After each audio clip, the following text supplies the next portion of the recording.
Hey everyone, John and Steph here from FlyingHandyman.com. We decided to test our bathroom remodeling skills as well as test our relationship and see if we can remodel this bathroom together.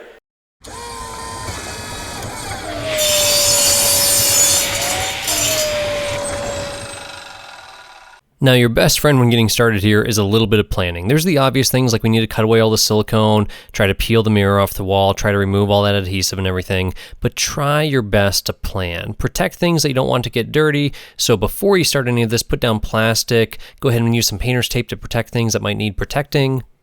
We're gonna need something to scrape behind there. What if we try this guy? Oh, you're gonna break that glass, but you can try it. And if you plan to reuse anything, be sure to take your time and not damage anything so you save yourself from having to buy things twice. Okay, just try not to break the mirror. Yeah. Luckily, the mirror was not on the list of things to reuse, so it didn't really matter. We just didn't want a bunch of broken glass everywhere. Still trimming away all that silicone around the vanity, anywhere you see silicone adhering things. And then, of course, there's glue behind the mirror holding it to the wall, so we're using a thin piece of metal to get back there, just kind of cutting through that glue, and you can see those 5 spots that it was glued on, and then being able to pry it off. But it takes some effort. Don't be afraid to put a lot of force on that blade to really try to cut through things as much as possible. Just be cautious to be cutting through the silicone, not cutting through so much of the drywall.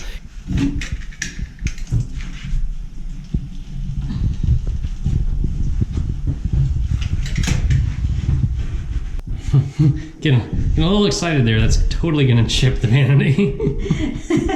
But I think we got a little more work to do before we can pull this out of here. Go ahead and shut off the water.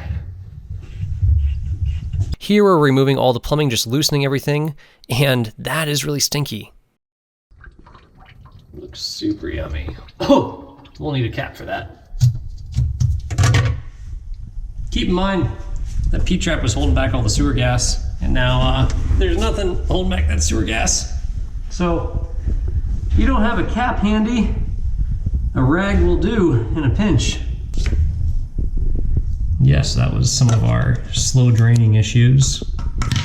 Once all the plumbing's removed, kind of went into that bucket, we set that outside. Again, planning. Luckily, we had the carpet torn up in the master bedroom there, so it wasn't a big deal to set the stuff down on the ground. Otherwise, make sure you're putting down tarps first, protecting the carpet, protecting everything you don't want to get dirty. Way easier to spend a little bit extra time preparing rather than having to do a lot more cleaning later. Here, we're emptying the tank on the toilet, getting ready to remove it. Simply remove those 2 bolts on the bottom, turn off the water and remove the water supply. And once you get as much water out of the toilet as possible, just simply wiggling back and forth with those 2 bolts removed and trimming the silicone from around the bottom edge there will remove the toilet.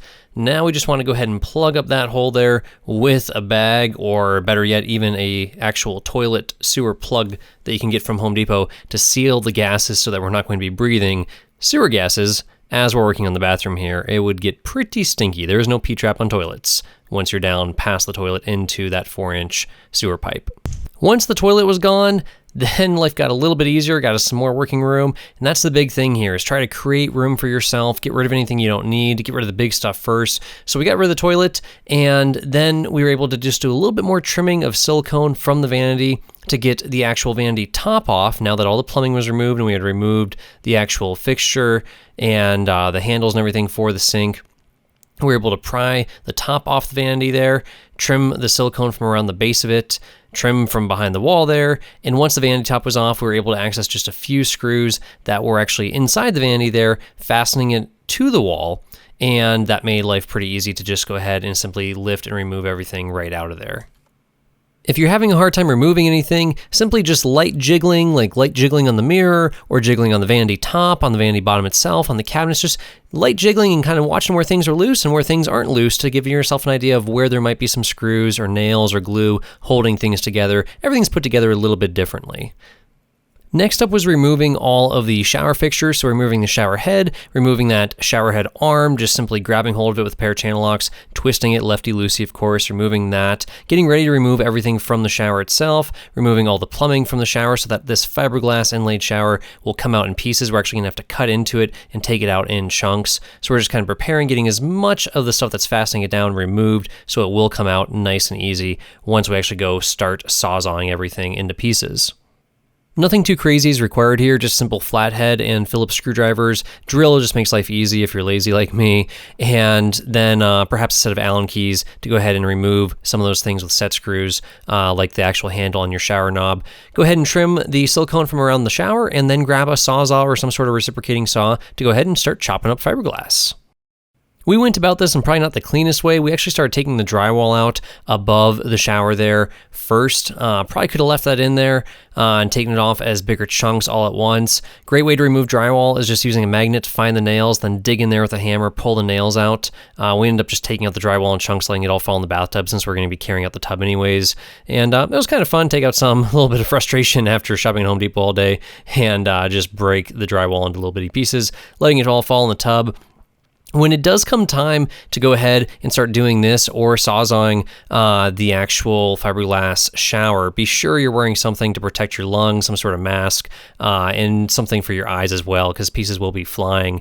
When you go to start cutting into things, be aware of what you're doing, or even just hammering into the wall. Be aware of what you're hammering on. Think of what might be behind there, any sort of plumbing or electrical. Generally up that high above a shower, there's not going to be a whole lot to hurt. But once it comes time to start using the Sawzall and you got a big old blade on there, consider using a shallower blade or not sticking the Sawzall all the way in so that you're not going to be cutting into your studs or perhaps cutting through an exterior wall or something, or through a wall in another room. So we tried it two ways, one with a Sawzall, one with the little vibrating saw that has the little orbital tool connections on the end, so those little orbital saws. The Sawzall works a lot better cutting through this stuff, and ultimately those panels are just going to come right out. There will be some drywall damage. If you use your X-Acto knife to score the drywall first, that'll minimize the drywall damage. For us anyways, we're going to be replacing all this with cement boards, so we didn't care too much, but it did create a little bit extra work for ourselves there, so just something to think about. But where that shower does meet the drywall, there could be some metal screening behind there, so be aware of that. You'll know right away when you start cutting through with your drywall blade. The next item on the agenda was to get a little bit more light in there. They make these awesome things to cut through the ceiling that you can buy at Home Depot or Lowe's, which makes it really nice, especially if you're working not in a huge construction zone like this, where it's actually going to capture some of the dust when you cut a nice 6-inch hole or 5-inch hole or whatever you're cutting for a light. What used to be really thick pot lights is now these really thin LED lights. I tried to be slick and put the flashlight up there so I could see the flashlight shining through the insulation up there. That did not work. I ended up having to stick this big piece of fiberglass I had cut off from the shower up there to try to see where it was poking up in the attic. Once you're up there, I was just kind of crawling around looking for where that piece of white fiberglass was sticking through. Be very cautious to only step on the rafters, perhaps wear some sort of hard hat or something. There's going to be a lot of nails sticking through that OSB plywood that's on the ceiling there. Really will put a good nick in your head if you stand up inside there. So be very cautious working around the attic. And then we tied into the existing electrical that was already up there for that light in the bathroom to actually connect the light that's up there to the one that was already in there. We'll show you some of that electrical work here in a little bit. In the meantime, let's get back down there and keep working on that tub. So, although we were hoping to just carry all the junk out in the tub, we decided it was going to be easier and less messy to actually empty all the drywall pieces from the tub into a garbage bag, get rid of that, and then pry that tub out of there. There was a little bit extra trimming that was needed to actually get the tub loose. We had already, of course, sliced it, or sliced the silicone that was holding it on there to the tile and to the wall. To break that free, we had used a tub remover tool to remove the drain. Now the only thing that was really holding the tub in there is just being wedged in there with the rest of the studs and everything. So you can see there, using the tub remover tool to pull out the drain, how absolutely disgusting that drain was.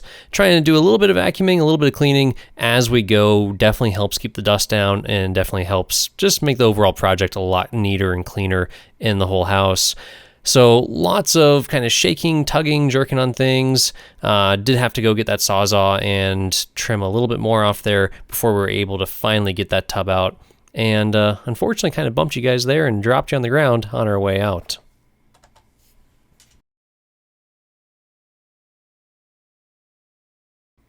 The insulation we did want to save for later on in the project. Didn't really want to buy any insulation if we could avoid it. So trying to put back what we could reuse. And then again, a little bit more vacuuming, a little bit more cleaning. Trying to keep things tidy as we go here. Definitely makes the overall process a lot smoother and a lot more enjoyable to work in there. So you're not just constantly just pushing around a lot of dirt and junk and getting your tools more dirty than they need to be anyways.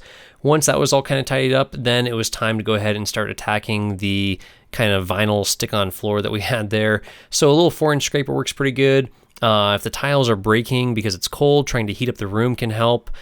We tried using a little hairdryer. That does help, but it's tedious. Another thing you can do is just close the door, put a little space heater in there. Be careful not to cause a fire or anything, but just let the whole room heat up for several hours and let that heat travel down to the floor to get those tiles nice and warm and loose, and loosen up some of that glue as well. Obviously doing this in the summer, perhaps with the air conditioning off, a lot easier than trying to do it in the middle of winter like we were doing here. The other tool that works really well is just that pry bar tool. Any thin piece of metal that's pretty sturdy that can get underneath there to help you pry those tiles off definitely is a good tool to have for that job. Another pro tip, knee pads are a great investment. You're going to be kneeling down quite a bit for a project like this, so if you don't already have a set, go ahead and grab some from Home Depot or Lowe's. Steph kept working on that floor, scraping away. Once you get the tile up, then you can go ahead and either use a solvent to clean that adhesive off the floor, or just go after it with that 4-inch razor blade and really scrape up most of it that way. While Steph was working on scraping up the tile, I got a little ahead of myself, a little bit excited, and wanted to go ahead and start framing in the actual shower nook. All right, so shower niche time. Niche, whatever.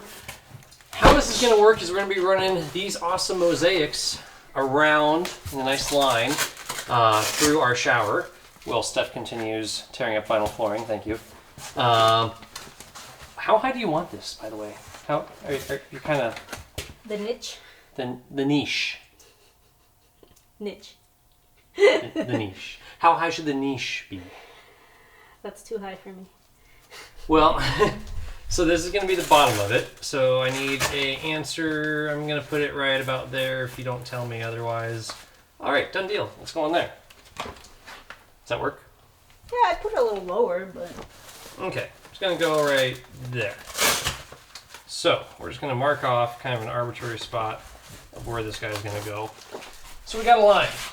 And now that we've got our line of where we want our niche or whatever to go, now we're going to measure how tall this tile is, because we need to know how much of this stud to go ahead and remove to then frame all this stuff in here. So first off, how big is a 2x4? It's about 1.5 inches, right? So how tall is this stuff? Well, if we measure the top of that stone to the bottom of that stone, we come up with 11 3/4, because this is supposed to be 12-inch plus an 1/8 grout line on either side. So 11 3/4 plus 1/8 gives you the 12-inch tall tile backing there. Now you're also going to have cement board, you're going to have a 2x4, you're going to have your wall tile, which is just over 1/4 inch thick, and then you're going to have mud and all that. So you've got to account for all that. So let's draw this out.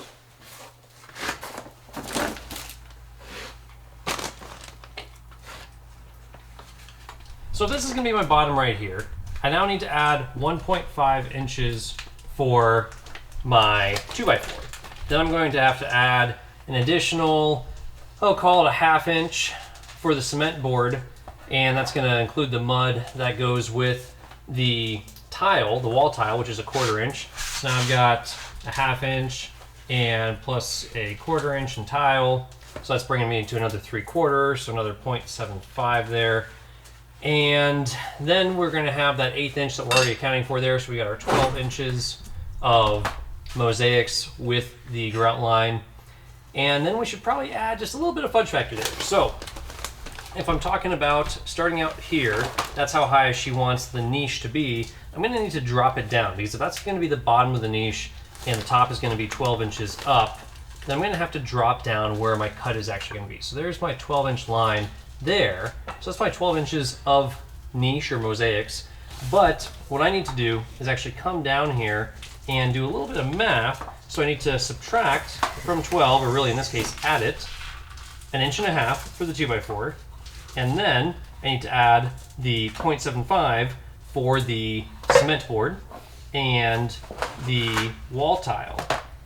So that is where I want my cut to actually be. I'm going to be taking an extra 2.25 inches out of this stud right here. And I'll be doing the same up at the top. So I'll actually be going 2.25 inches higher than that. So if I go 2.25, I like actually, instead of using this thing, it's a little janky, I like actually starting here, go from 4 to 2 to 1 3/4, and I'll make my line across there. So that is actually where I'm going to cut this out at. That's going to be my cut line there. That's going to be my cut line there. And we'll go ahead and remove the insulation. and then we will frame in our actual shower niche. When it comes to cutting the insulation, the X-Acto knife works really well, just a box cutter there as you cut through using the level to help guide you. All right, so full disclosure, not really the tool I want to use to do that with anyways. Would have much preferred to use a skill saw or something, circular saw, something a little bit cleaner to go after that with. But it works out, just chewed up the drywall a little bit, but of course that's all on the inside here. And then gently pulled that 2x4 out of there, so that as we gently pull this guy out, we're pulling nails and screws through here. If we do it perfectly, you won't have any drywall repair to do on the other side, but this is the garage on the other side. You can actually see some wall anchors here. So depending if that's even visible or not, or if there's things covering that in the garage, we may have to do a tiny bit of patching on the other side of the drywall from pulling those screws through.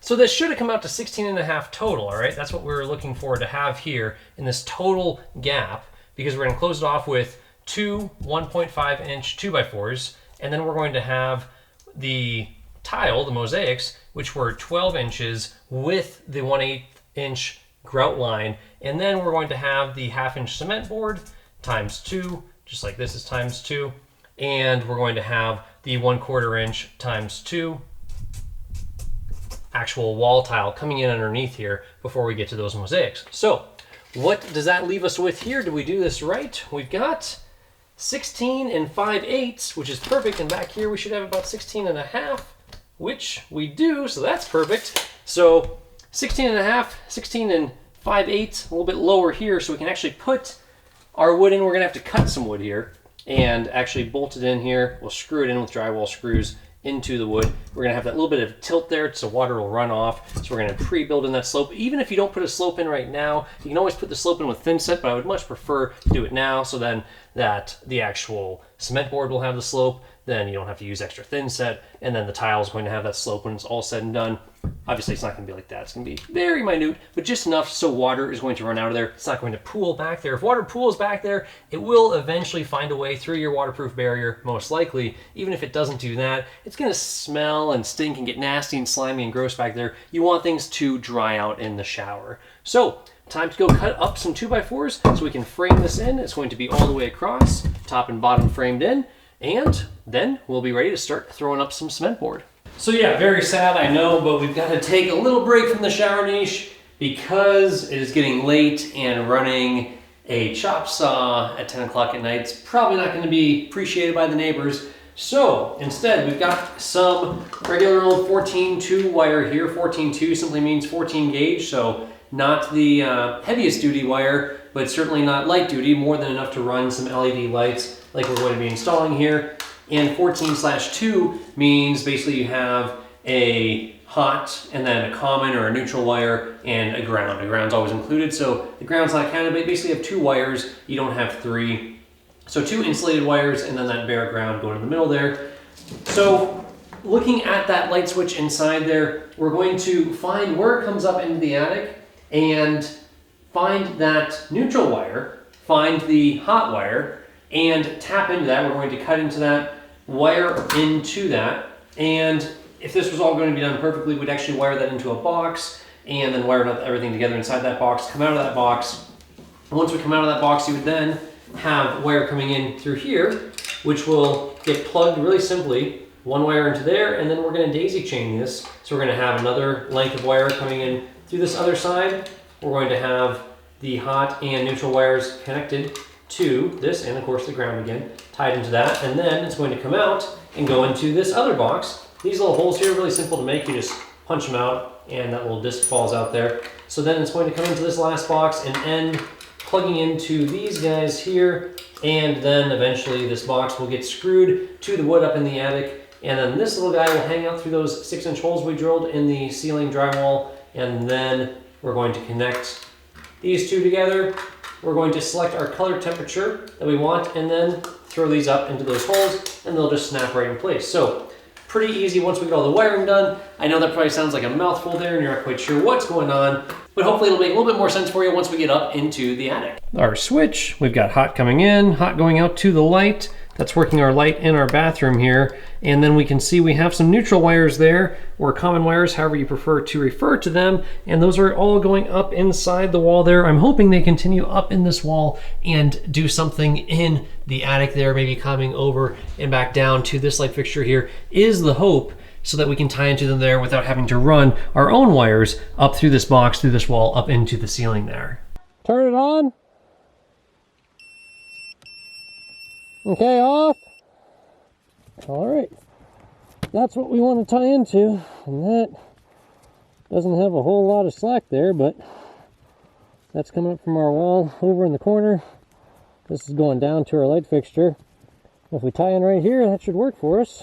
So what we're ultimately looking at is that 14-2 wire that's coming from the light switch on down to the light fixture. So we have our hot and neutral wires as well as our ground wires right inside that white insulator. We'll go ahead and, now that the power is turned off to it, turn off the power at the circuit breaker as well as the light switch, cut that wire, put it in a junction box, and then join a wire coming out of that junction box to our actual little black boxes that we have powering those LED lights. And then we'll daisy chain those little black boxes to power 2 LED lights down in our bathroom, and it'll look something like this, which is nice and bright. These are dimmable, and so we could always go back and go ahead and replace that single light switch there with a dimmer down the road, which we may do, and that would make all 3 light fixtures dimmable at that point, although this light fixture is supposed to be removed and replaced with an LED backlit mirror down the road.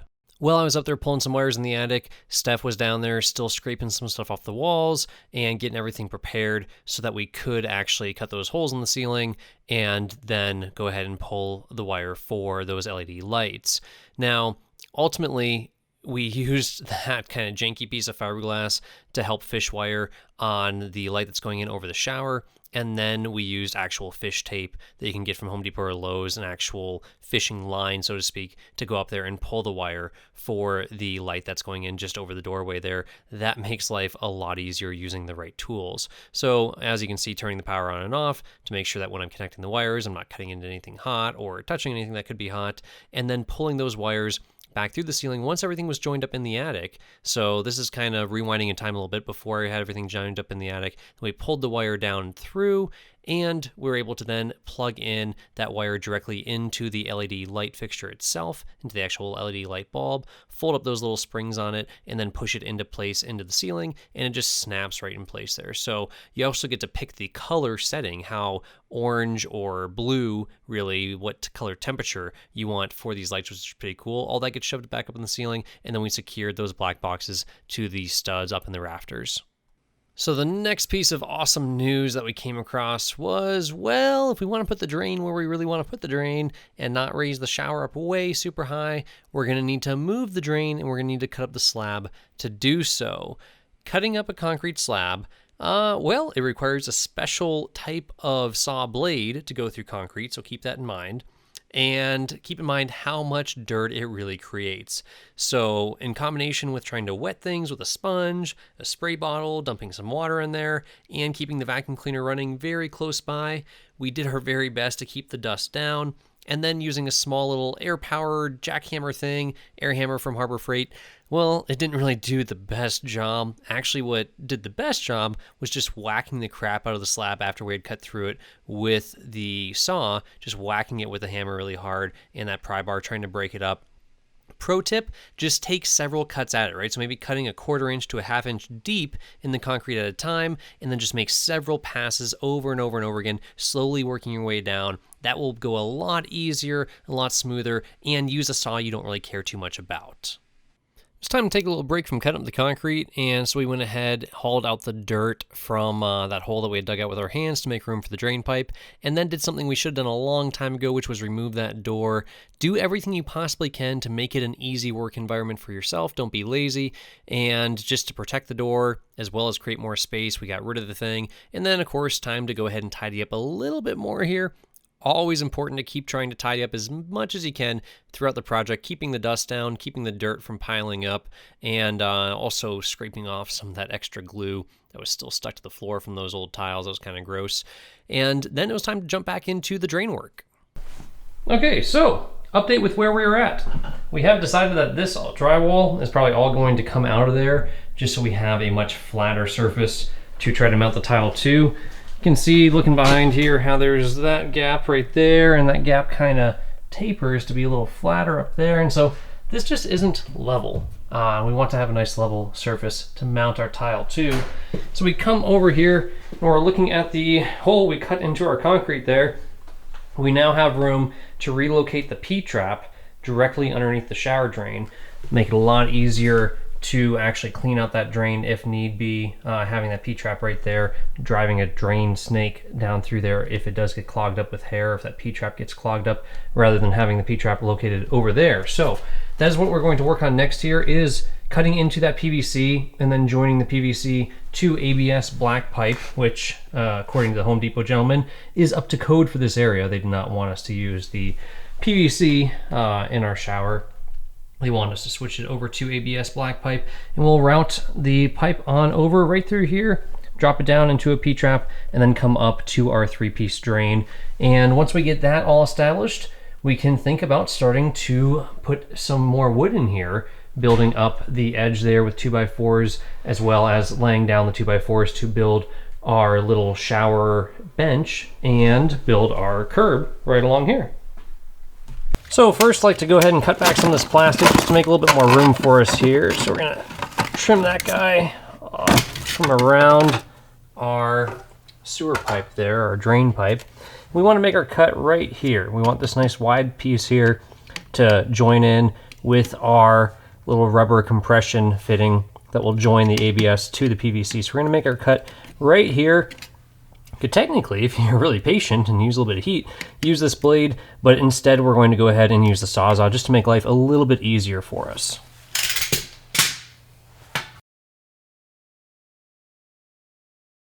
All right, need to come a little bit over on that cut. Not the most precise cut there. There is going to be a little bit of water left in here, and now without this P-trap, there's going to be sewer gases coming out of here. It's going to get a little stinky until you cover that guy up. All right, next thing, we want to get this guy nice and clean so we can have a good tight seal between this and our drain pipe. We don't want all of our shower water draining down into this area or leaking through here. About 120 grit sandpaper, just to try to take down some of the rough edges, make it a little bit smoother, and rough the PVC so that when we do put a little bit of sealant on there, a little bit of glue, that actually has something to key into and adhere to. All right, we've got everything test fit at this point. So we've got our drain in here. Everything's test fit. We're gonna take it all apart. We haven't glued anything yet, of course. Take everything apart, lay it all out aside here, and we will go ahead and start with this rubber fitting that's going to join the ABS to the PVC, and we'll use a little bit of silicone just to help ensure that there's a nice bead of something in case this boot does not do its job to actually keep all the water from leaking past that. We went ahead and because this was sitting in a cold drawer out in the garage, about 50 degrees, got a nice glass of warm water, let it soak in there for a little bit, go Gators, and just warm up that silicone so it's actually going to cure for us in a reasonable amount of time. It is a little bit cooler out here, but the primary bond here is mechanical, all right? So we're joining the PVC to the ABS via mechanical means, just tightening that down. The biggest thing is making sure that's totally clean. So it's okay to get your hands a little bit wet and just wipe out inside there, making sure that is totally clean in there. It's going to be a nice seal between this drain here and the rest of our piping. So what we're gonna do is take a little bead of silicone here. Go ahead and wipe off some of that. Wow, that is dusty. We'll just put a little bead on the back side.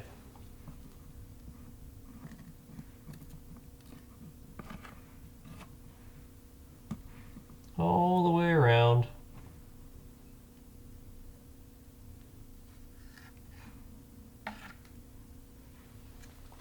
And that is certainly not a primary seal by any means.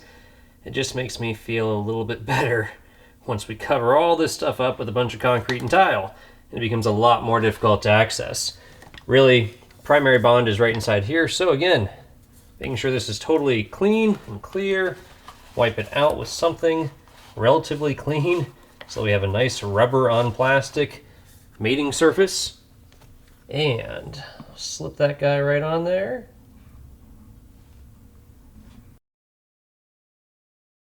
All right, nice and tight. Good news is that's not really a pressure fitting by any means, right? That's just a nice low pressure drain. There's no pressure in that line. Next up is going to be making sure this surface is nice and clean. Slipping that guy right in there. Everything's clean inside that end. No dust, no dirt. No need for the silicone. I trust this one's a little bit smoother all around. The other one had some ridges that we had tried to knock down with that sandpaper. And we'll want to go ahead and turn that as much as we can in there. As much as we can. You can't do it too much. We'll make sure that it's actually going to be lining up the way we need it to. Just kind of balancing that crooked load there between the two pieces. Not thrilled about it. Bottom line is the pipe coming out here is at more of a 15-degree angle rather than a 45-degree angle like it's supposed to be. That's a 45. So if we could get a 60 or something on here, that'd be ideal, but all we have to work with is a 45. It is gonna work, and we will go ahead and snug this guy down now. All right, cool part about ABS is just 1 part cement. It's not going to be 2-part. You don't have any primer involved like you do with PVC. Everything's nice and clean. We'll go ahead and start gluing our drain together. Just to make sure we're getting full coverage, we're gonna put a nice light coat on both pieces. Press them together, working it in, just little turns back and forth, and we're gonna hold them in there just for a few seconds, making sure it doesn't work its way out. Looks pretty good there. Same thing with this guy. Try to scrape the excess off the brush there so we're not putting on too much here. If you use too much, it's obviously still gonna seal. Only problem is it could start to work apart. So I'm painting all the way in there, even painting that lip, even though we're not really gonna be touching that inner lip there, and painting all around here.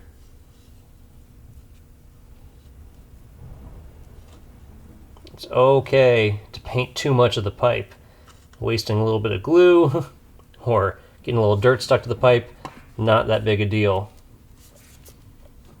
Slips right on. This stuff can set up pretty quick, so make sure you've got everything twisted and aligned the way you want it. And lastly, we'll go ahead and paint inside here. Inside of our 3-piece drain there. Really, it's only 2 pieces right now. 3rd piece is not screwed on just yet. Paint all around there. And forcing them together as tight as we can. Good. And nowhere near level at all. So we're going to go ahead and loosen this guy up over here and try to twist this ever so slightly to get this as close to level as we can in there, in that hole. We've got our level here to lay across them. This is going to become a lot more important once we actually start to backfill this, but we just want to get everything as close to low tension as possible here, or as low of tension as possible here rather, before trying to force it some more. So it's pretty close to level. We'll snug it all up. We'll get it the rest of the way to level as we backfill with dirt and rocks and a little bit of that sand mix. But the biggest thing for now is we're not going to be putting additional stress on there with trying to twist it more than it already needs to be. We'll snug this guy up. That stuff tends to dry out pretty good. And we'll measure here and just make sure we're right about 1 inch there from our concrete floor there. We're about 1 inch to our flange, which is where we want to be. We'll take care of the rest of the leveling as we backfill all this and cover this up with some of that sand mix just to cement everything in place. Before we do that, we're going to let this dry for about 15 to 30 minutes. Things are setting up pretty quick there. That's actually already totally dry. So we're going to go ahead and get the garden hose actually and shove it right in here. Feed this a ton of water, a good 6, 8, 10 gallons a minute of water right through here, and just watch this, let that flow for a good 10, 15 minutes and see if there's any dripping at all before we start to put all this back together. It would really suck to actually have to rip all this out now that we've glued it all in place, but I'd way rather rip it all out and go buy $10, $20 worth of PVC to put it all back together correctly rather than have a drip in there and have to rip out an entire shower. All right, go ahead and turn it on.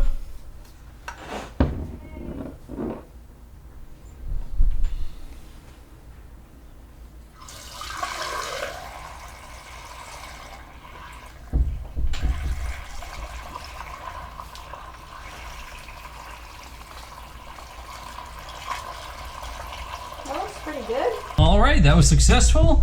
Now it's time to go ahead and start backfilling. I don't see any water dripping, seeping, anything. Everything looks good to me there. So it's time to go ahead and fill all that in. As you backfill here, you want a nice, hard, compacted surface, so go in light layers, keep pressing down and make it tight. Use some rocks in there as well to fill up some of the big spaces, little rocks to fill up the little spaces. Keep checking with your level that it is level in both the X and Y axis, left and right. Really important, otherwise your drain ultimately will not be level when you go ahead and install the actual shower pan, and that will not look so great. After getting the drain backfilled, then we started removing the baseboards and cutting into the drywall here, just removing a little bit of drywall, just the minimum amount we thought we could get away with to go ahead and level the wall, as well as access some plumbing behind there. We ended up having to remove more drywall than this down the road. Part of the reason for accessing that plumbing was to go ahead and tap into the 3/4 inch lines that were coming into the bathroom and continue them over to the shower valve itself, as well as moving the plumbing from the left side to the right side so you can reach into the shower and turn it on without getting your arm wet, plus flow a whole lot of water for all the shower heads we're going to be putting in there. We went ahead and did what we could to try to level out those walls, trimming just a little bit more drywall off here and there to relieve some pressure, putting in a few more drywall screws to try to hold things tight to the studs, using a few shims between the drywall and the studs. When you have a house built like this by one of those big time builders that just turns out a lot of houses, they're not exactly using grade A prime wood that's perfectly straight. Things are not perfect, so you have to go back and fix a few things if you want everything to be nice and level and straight, especially if you're going to be tiling walls like we're doing here. We scraped off the last little bit of glue that was still on that floor from that awful vinyl stick-on tile on the floor, and then came in with our pressure-treated 2x4s that we had cut to size to start building out the shower curb in the frame for the shower bench. We elected to go with a 4.5 inch high shower curb, so 3 2x4s stacked. That was the minimum we could get away with. We don't want a big old step to get into the shower, so that was the minimum we could get away with and still be able to contain the water and build up our shower pan with that sand mix and everything that we needed to be doing. And all that was calculated beforehand. So you got to do a lot of pre-flight planning, so to speak, or a lot of pre-planning to really figure everything out as far as like the flange height for the shower drain, how many 2x4s you're going to use for your actual shower pan, and so on. Now, we're also putting in 2x4s here, you can see, in between the studs to build a little bit of a dam, and that's going to give us just a little bit of support there for our cement board, as well as the actual sand mix, the concrete mix that's going to be going in there to make the shower pan. So you want to have sort of that little tub almost built or all around. We're going to be putting in that concrete sand mix there. The pressure-treated wood is used because it is going to be in contact with the floor. There's a potential for it to get a little bit moist. We don't want to be using just regular old cheap 2x4s, so spend a little bit more money on the pressure-treated wood. And we're simply using Tapcons, or basically concrete screws, to screw down the first one to the concrete slab. And then from there, we're going to go ahead and just use regular old wood screws to screw the rest of the 2x4s together, building up that 4.5 inch tall shower curb in total. The last thing to do before actually putting in the sand mix there for our shower pan was to put in tar paper. Tar paper is typically used when you're going over a wood subfloor, like on an upstairs bathroom. The idea here was it was going to help us give an idea of where we want the outside level of the sand mix to be. If I had to do it all over again, probably just stick without the tar paper on a concrete subfloor is a lot easier, and use tar paper if you're going over a wood subfloor, like on an upstairs bathroom. And here's where we are at. We've got our tar paper in there. We've got our drain in. It is kind of packed with some dirt and some rocks in there. Nice and pretty steady in there, all leveled out. The tar paper is cut from that laser line to exactly 2 inches.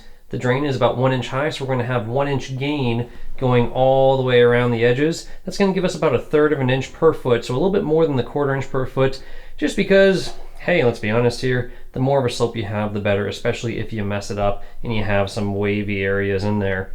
That will be taken care of a little bit more by a greater slope. So we'll be going 1 inch thick at the drain flange, 2 inches thick all the way around the curb and the wall there. We'll be using, assuming about 2.5 60-pound bags of Quikrete sand mix. It is not thin set. This would not be thin set. You wouldn't call this thin set. This is more like concrete, but it's really concrete without the rocks. It is just sand and concrete mixed together, sand and Portland cement mixed together to give you basically this mortar type base that we'll be mixing up and throwing in there. There are fancier options out there. This is about $5-6 a bag. There's options that go all the way up to $12-15 a bag. Certainly not necessary. So time to get to mixing and pouring in there. Other side note, we're going to be using water out of the fridge filter. It's going to be a little colder and it's going to be clean water rather than what's coming out of our hose here. Southern Utah is known for lots of minerals and very hard water, so we don't want anything setting up too quickly. The minerals in the water may cause that concrete mix to set up too quickly and shorten our working time. Plus, the colder water is also going to lengthen our working time, makes our life a little bit easier. When you start mixing the actual sand mix for your shower pan, just bear in mind if you have a cheap cordless drill, you're probably going to burn it up trying to mix that stuff. So that's why we ended up using the little garden hoe there and that bucket to start mixing up our concrete sand mix, because if we had stayed with the cordless drill, you would just burn it up. It's not meant for that much torque, that much force over a long period of time. When you're mixing the sand mix, just follow the directions on the bag. Try to get the consistency that they're telling you for on that bag. It's kind of almost a dryish consistency, but when you really pack it over and over again and you really kind of shake up and down on it and keep tapping it, you should see a little bit of water come out of that and get a nice little sheen of water on the top surface. This first layer is not super critical. We're just doing it to be level with the bottom flange of that drain there, of our two-piece drain, because we're actually going to put our shower pan liner on top of this and then more sand mix, more concrete on top of that. So this first layer is not super critical, so you'll get a little bit of practice in with this one, but the better job you do of shaping it this time around, the easier your life will be on round 2. So take your time, keep moving the stuff around. It's not really gonna set up on you that bad, and if it does start to set up, you can always really just use a sander to break it free. It's not a super strong mix, it's just a sand mix. Best way I can tell you to do this is get your edges started first and then work in from those edges back to the middle, and use varying size screeds. Cut some different pieces of wood. We use little pieces of baseboard, the levels, etc. Anything you can of varying lengths to try to sweep back and forth and get that to be a nice level surface. What was that all about? Just give it a kiss for good luck so it doesn't leak. Just caressing it? That is it. That is our bottom layer of the shower pan. Next up is going to be laying in the shower pan liner and then putting the third part of our three-piece drain on there, putting in those little rocks around the weep holes, and putting in another layer of mortar, sand mix, whatever you want to call it, concrete. We're using Quikrete sand mix. Put in that second layer there. That's the layer that really counts, because that has to be perfectly level or perfectly angled anyways, so that your tile that goes on top of that, or in our case, those beautiful little marble rocks, will actually all line up and drain really well. You won't feel any lumps underneath your feet when you're showering. I think it looks great. We'll let it dry for tonight, have a beer, and go to bed. Woohoo, beer. And 24 hours later, this is our shower pan. So, not too bad of a process, about an hour to get it all smoothed out. Have to say, doing the tar paper method versus the more standard thin set method between the concrete and the mortar, don't really see much of a real difference there. The idea is that you don't want water to seep from your mix, from your sand mix, down into the concrete and into the wood, so that keeping that water in there using the tar paper is going to make it cure a little slower, keep more moisture in there, and it's going to cure better. Also, the tar paper is supposed to provide kind of a nice even line for us to basically be able to keep the edges there nice and level against the 2x4s. The laser level works just as well for that, actually probably better. I don't know, it's what the project called for, so we did it that way with tar paper. In the future, probably going to stick with just the more traditional method of doing the thin set in between the concrete and the actual sand mix.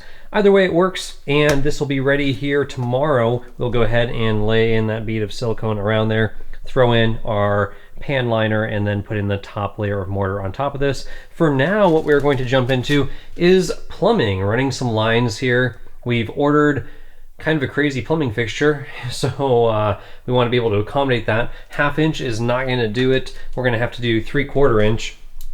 So if you're wondering what I got going on there, don't worry about it. It's just the 1/2 inch that I didn't have caps for, because, well, most of my tools and most of my supplies are actually in Florida. We just purchased this home here in Utah. So Don't have a lot of supplies here, but basically just cap that off with 90-degree elbows, connecting the hot to the cold, and then pinched it off there with that so we wouldn't get flow between the hot and the cold, so we could still use the water and use the showers in the other room rather than capping it off like you should. Luckily, went to Home Depot and got some caps finally, but they were closed the other day. In any case, we've got a 3/4 inch line right there that we want to tap into for hot, and we also have a 3/4 inch line actually right behind that sewer vent.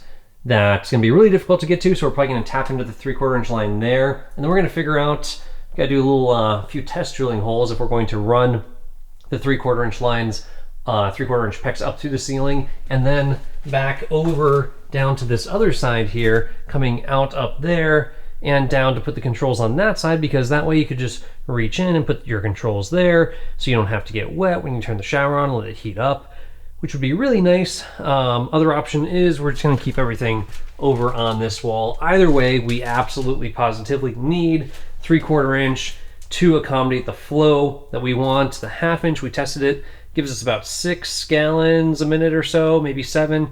We really want more than that to be able to maintain pressure, to get good pressure and a solid 6 gallons a minute running at least 2 heads, possibly 3 in here. So that is our project today. Time to start drilling. So we're drilling 4 holes over here to put 4 lines of PEX up into the attic. And why 4 lines? Well, we need 2 3/4 inch lines. Those are going to be our supply lines coming to our shower valve to actually select hot or cold. And then we're going to have 2 1/2 inch lines. Those are the red lines that are going to be feeding the overhead rain head and then the shower head on the other wall. Okay, we drilled a hole right up here, same as we did over there. We're just going to slide this guy up inside this hole just so it's a little bit easier to find them once we get up inside the attic there. Make sure we have something to find to be able to feed that 3/4 PEX back down through here. And real exciting, time to go in the attic.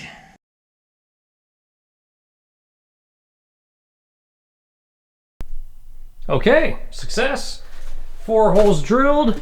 We've got 3 pipes being fed in there. Not going to have enough 3/4 inch PEX as much as I thought. That's only a 25-foot roll. I thought it was 50 foot.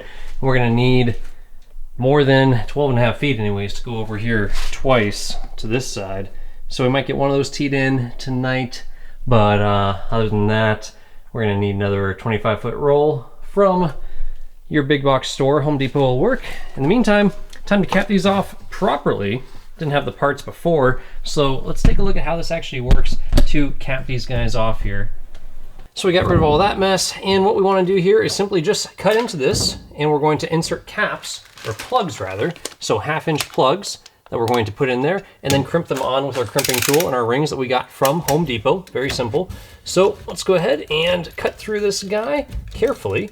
Works a lot better if it's just a little bit warm, or your blade's a little bit warm. As you work it through there, your blade will slowly heat up and start to cut through that plastic, and then all of a sudden it's going to go real easy, and that's when you kind of slip with the blade, and it's really easy to have an accident, either hurting yourself or the wall around you.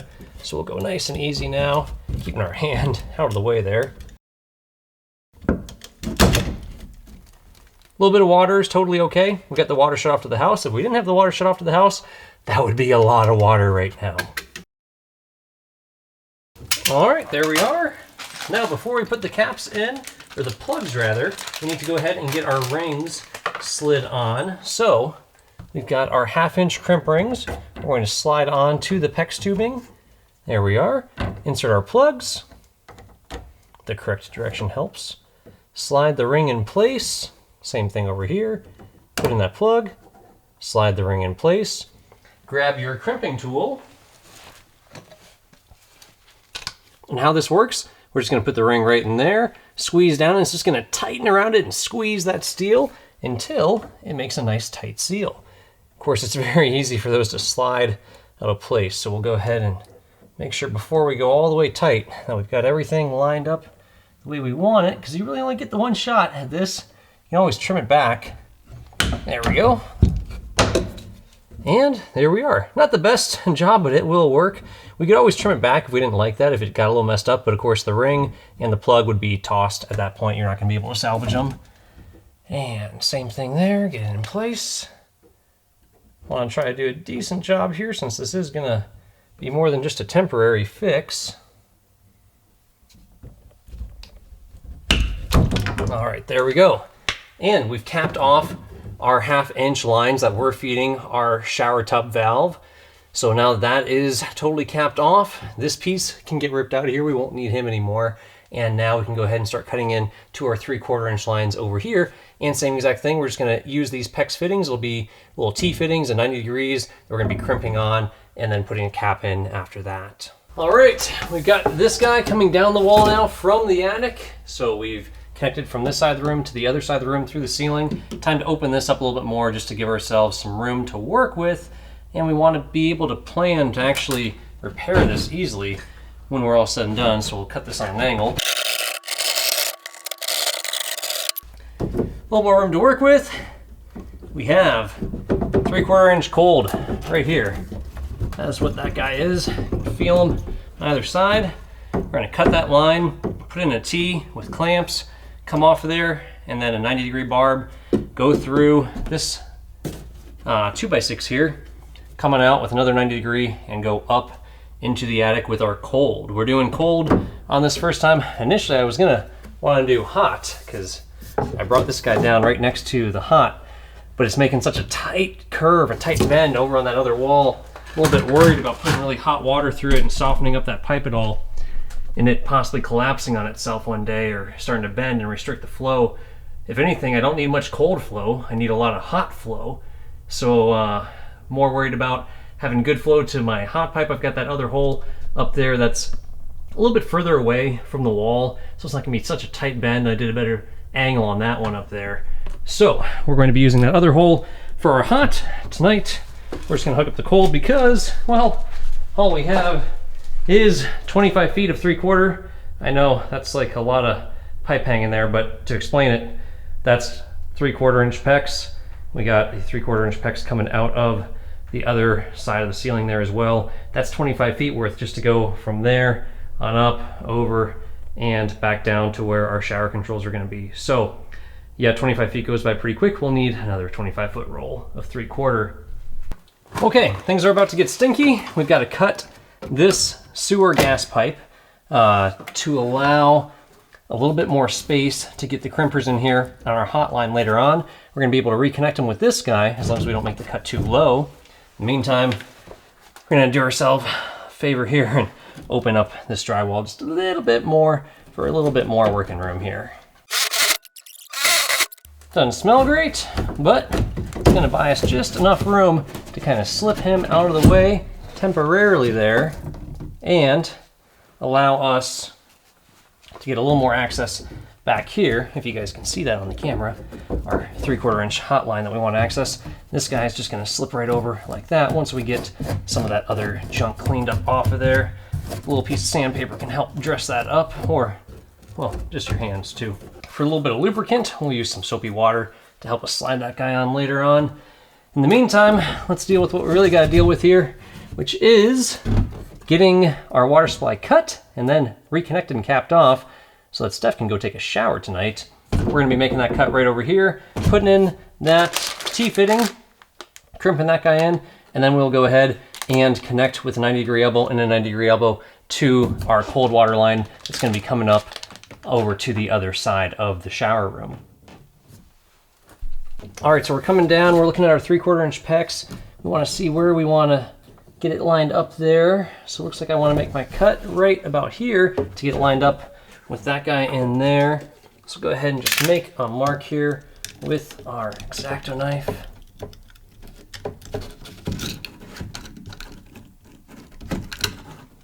All right, clear enough. We'll go ahead and just warm up just a tiny bit, warm up our blade. Makes life a lot easier.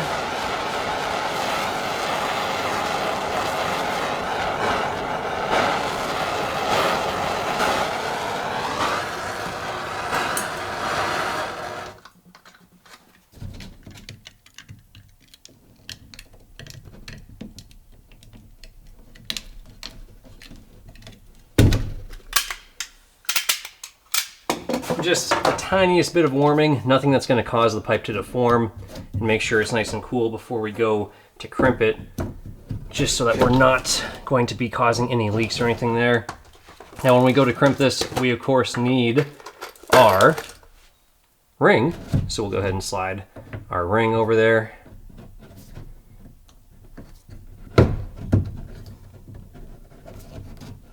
Nice and snug fit. And hold that in there before we make anything permanent. Look, say it looks pretty darn good there. And can go ahead and clamp that guy down. One more check, measure twice.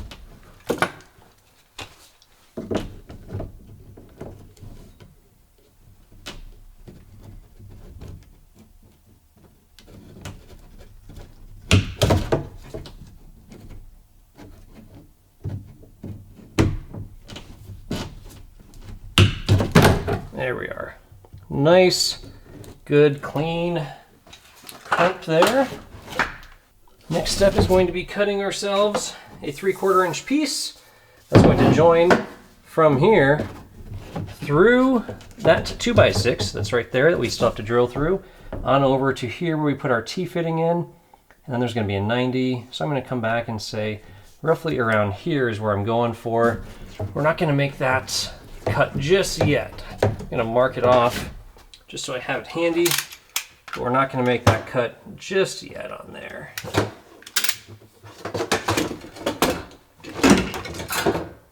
First, what I want to do is go ahead and cut this guy so that I can put my T-fitting in there.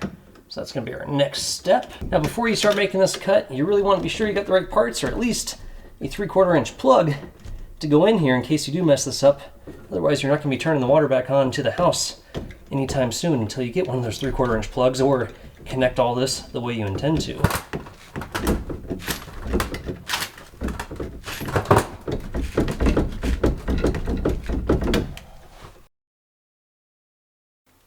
Here we are. We can get our 3/4 inch T in there now. There should be enough space, enough wiggle room that we don't have to make any additional cut, that we can in fact just kind of push things apart and things should still fit for us. Looking here, yeah, looks like we're gonna have enough wiggle room for that. So, 2 rings, one on each side. Now, before we crimp him down, we are gonna wait to go ahead and test fit where we actually get a hole drilled through here, where we're able to get this guy lined up. So in case we have to angle this T-fitting slightly up or slightly down to take some stress off the pipe, we can do so. Okay, we've drilled a hole through our 2x6 there. Time to slide this guy through, connect him. We need to get a ring on as he comes through there. I know it's kind of hard to see with that pipe there, but we'll pull all this out here in a minute. So we got our ring on our PEX tube. Connect that 90-degree in there, just kind of wiggle him on until he's fully seated. Got that ring on there, slid all the way over, and we've got access to him right there with our crimper.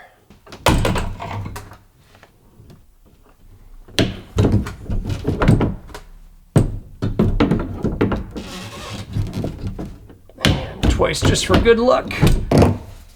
Making sure he's on there nice and tight. Next up, we got to make our trim. Definitely don't over trim it. Kind of test fit things with our 90-degree elbow. Got our PEX 90-degree elbow. It's going to come in right like that. We're going to need a crimp on that end, a crimp there, and then a crimp on that. We're also going to need to cut a very short connector piece to go into there. So we're actually making a 90. It's kind of a lot of turns for that water to make, but it will work. And luckily, we're just dealing with the cold side, so it's not going to be a super high flow issue anyways. And just see how much easier this stuff cuts when it is actually nice and warm. Looks like about that'll be our extender. And just see that that blade just goes through so much easier. So much easier, a lot less force, and a lot safer when you don't have to use so much force.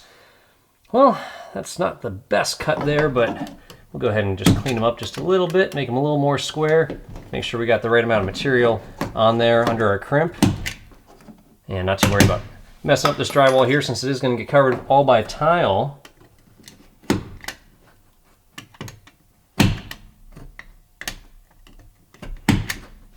There we go, a little bit more square, a little bit better to slide on those barbed fittings there and make a nice tight seal.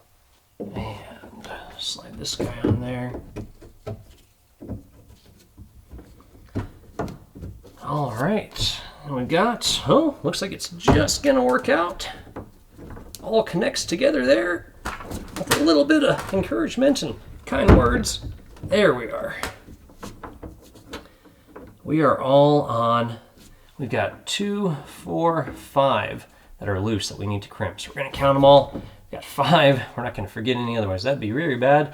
And now we're just gonna figure out how exactly to get our crimpers inside these tiny little spaces. Okay, so we don't have the part of the video of us crimping all this together because there's a lot of cursing involved. We did lose a little bit more drywall to make room for the crimpers, but it all worked out. We've got our 90-degree elbow there, 90-degree elbow, our T, all 3/4 inch. Lots of turns for that water to make. It's actually coming up from the floor, making a 90-degree turn, another 90-degree turn, another 90-degree turn, another 90-degree turn, going up into the ceiling, on over, and back down, and that is what that white pipe is right there. We're going to put a 3/4 inch cap on them, and once we cut that cap off, then we're going to crimp on the 3/4 PEX 2 3/4 NPT fitting that will actually go into our shower controls. That will be going right over there. Our hot water is gonna have to wait till tomorrow. Now, since I didn't feel like driving to Home Depot that quickly, well, we went ahead and started working on the shower bench next until I could run to Home Depot and get that last little bit of PEX that I still needed for the hot side. The shower bench is not complicated in any way. The biggest thing, or biggest takeaway here, as you're cutting up all this wood, using PT wood is good, but if you don't have it, not a huge problem. It's gonna be all protected from water anyways. You want to have a slope on this thing. So the front edge of the bench should be a little bit lower than the back end.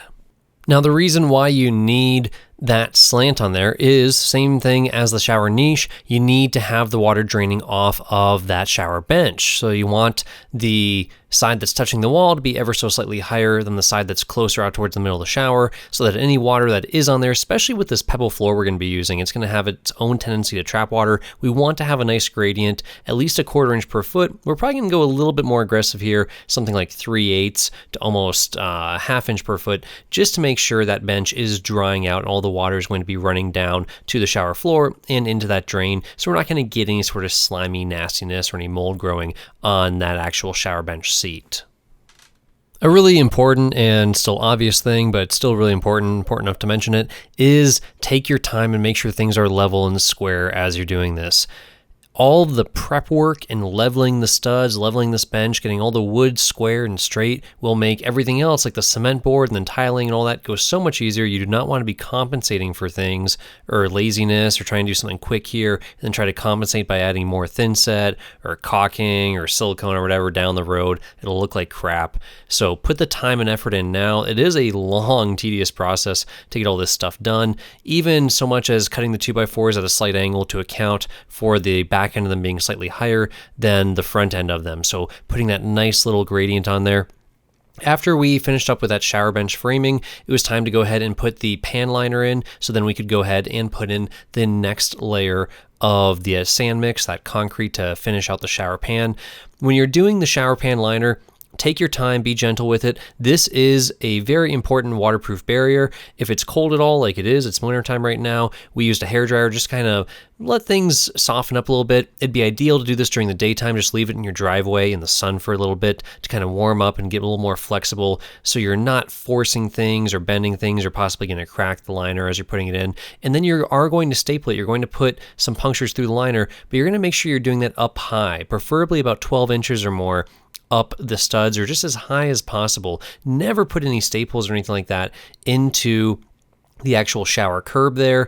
You want to make sure all your fasteners are in there very much up high, because this is your waterproof barrier, and this is what we're going to be siliconing and sealing with that 3-piece drain. That's one of the pieces of the drain that's going to go ahead and anchor down and seal this piece of basically PVC, this vinyl, down to that drain and make a nice tight waterproof barrier. No water should ever get underneath this. It should never touch that shower pan, that other layer of mortar that you have underneath there, if you do this right and you silicone around the drain properly.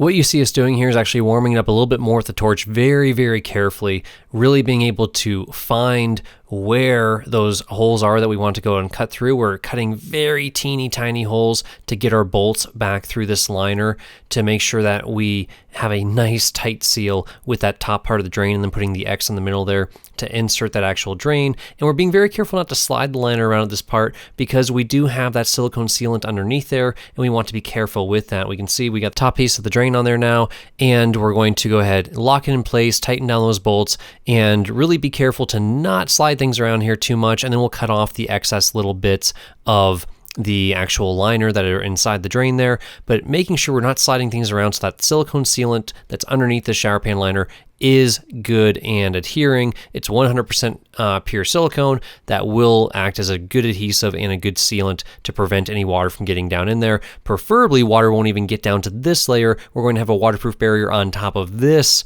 that should prevent any water from getting down here. But if it does get through that Red Guard waterproof barrier, this is our last ditch effort before it seeps down and gets into the floor underneath the tile and down in places water just shouldn't go. After we got the drain assembly in there, it was time for round 2 of mortar, that concrete sand mix. So this is actually going to take about probably 3 bags. You can see I'm throwing some gravel in there. There's a few weep holes down in there, so there should be a waterproof barrier on top of this mortar layer. That should prevent water from ever touching any of this mortar. But if it does get down in there, we want it to drain down into the drain before it pools up and sits on top of that shower pan liner. So there's lots of redundancies built in here to try to make sure water doesn't go where it can't, or where it shouldn't go, and that it doesn't sit places it shouldn't sit, that it'll actually drain and go down the drain.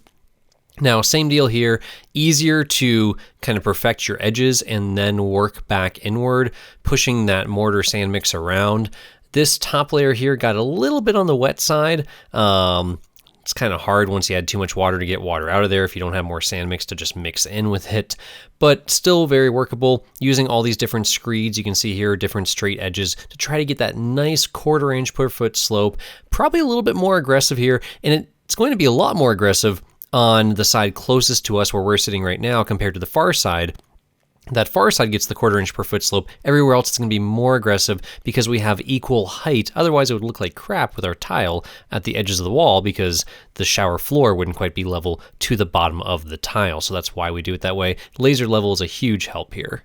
Well, we let the shower pan dry out for a couple days, and then it was just totally fine to go ahead and start walking on it. We got these 2 pieces of PT wood that I had laying around in there to make the bracing or the attachment points for our fancy shower valve that had arrived from Amazon by this time.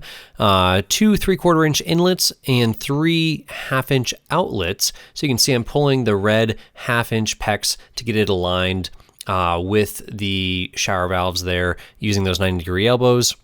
Now, it's really a cool valve and everything. It came from Europe, so there's no like restrictions on the water flow like we have here in the States. Problem with it coming from Europe is it used 3/4 inch and 1/2 inch G-style threads, and this is getting more and more common on anything coming from Amazon or just things coming from any shower manufacturers in general. They're G-type threads, not NPT threads, not National Pipe Thread. They are G-style threads, and that's more of a European and Asian thing. So what does that mean? Well, what you can see here on the left that I just put in there, that is a 1/2 inch NPT shower drop here. So that's going to screw to that piece of wood, and that's going to be your attach point for one of the shower heads, but it's NPT threads, National Pipe Thread. It's a different angle of thread, and NPT threads actually seal against the threads themselves, so they just get tighter the tighter you make them, whereas G-style threads actually, or BSP style threads, G and BSP is the same thing, British Standard Pipe, that's going to actually require an O-ring of some sort to seal. And it's never going to get tighter as you turn it. It's just going to get tighter once it fully seats. And it uses the O-ring as the seal, not the threads themselves. So is one better than the other? Not really, but you got to get the adapters to make it all work. So we were a little bit behind here and had to wait before we could actually screw everything together on this shower valve, unfortunately. Lots of delays ordering parts on this project, and just different things, especially when you're ordering stuff from Amazon, is not always going to work as well as getting something from the big box store that's all plug and play.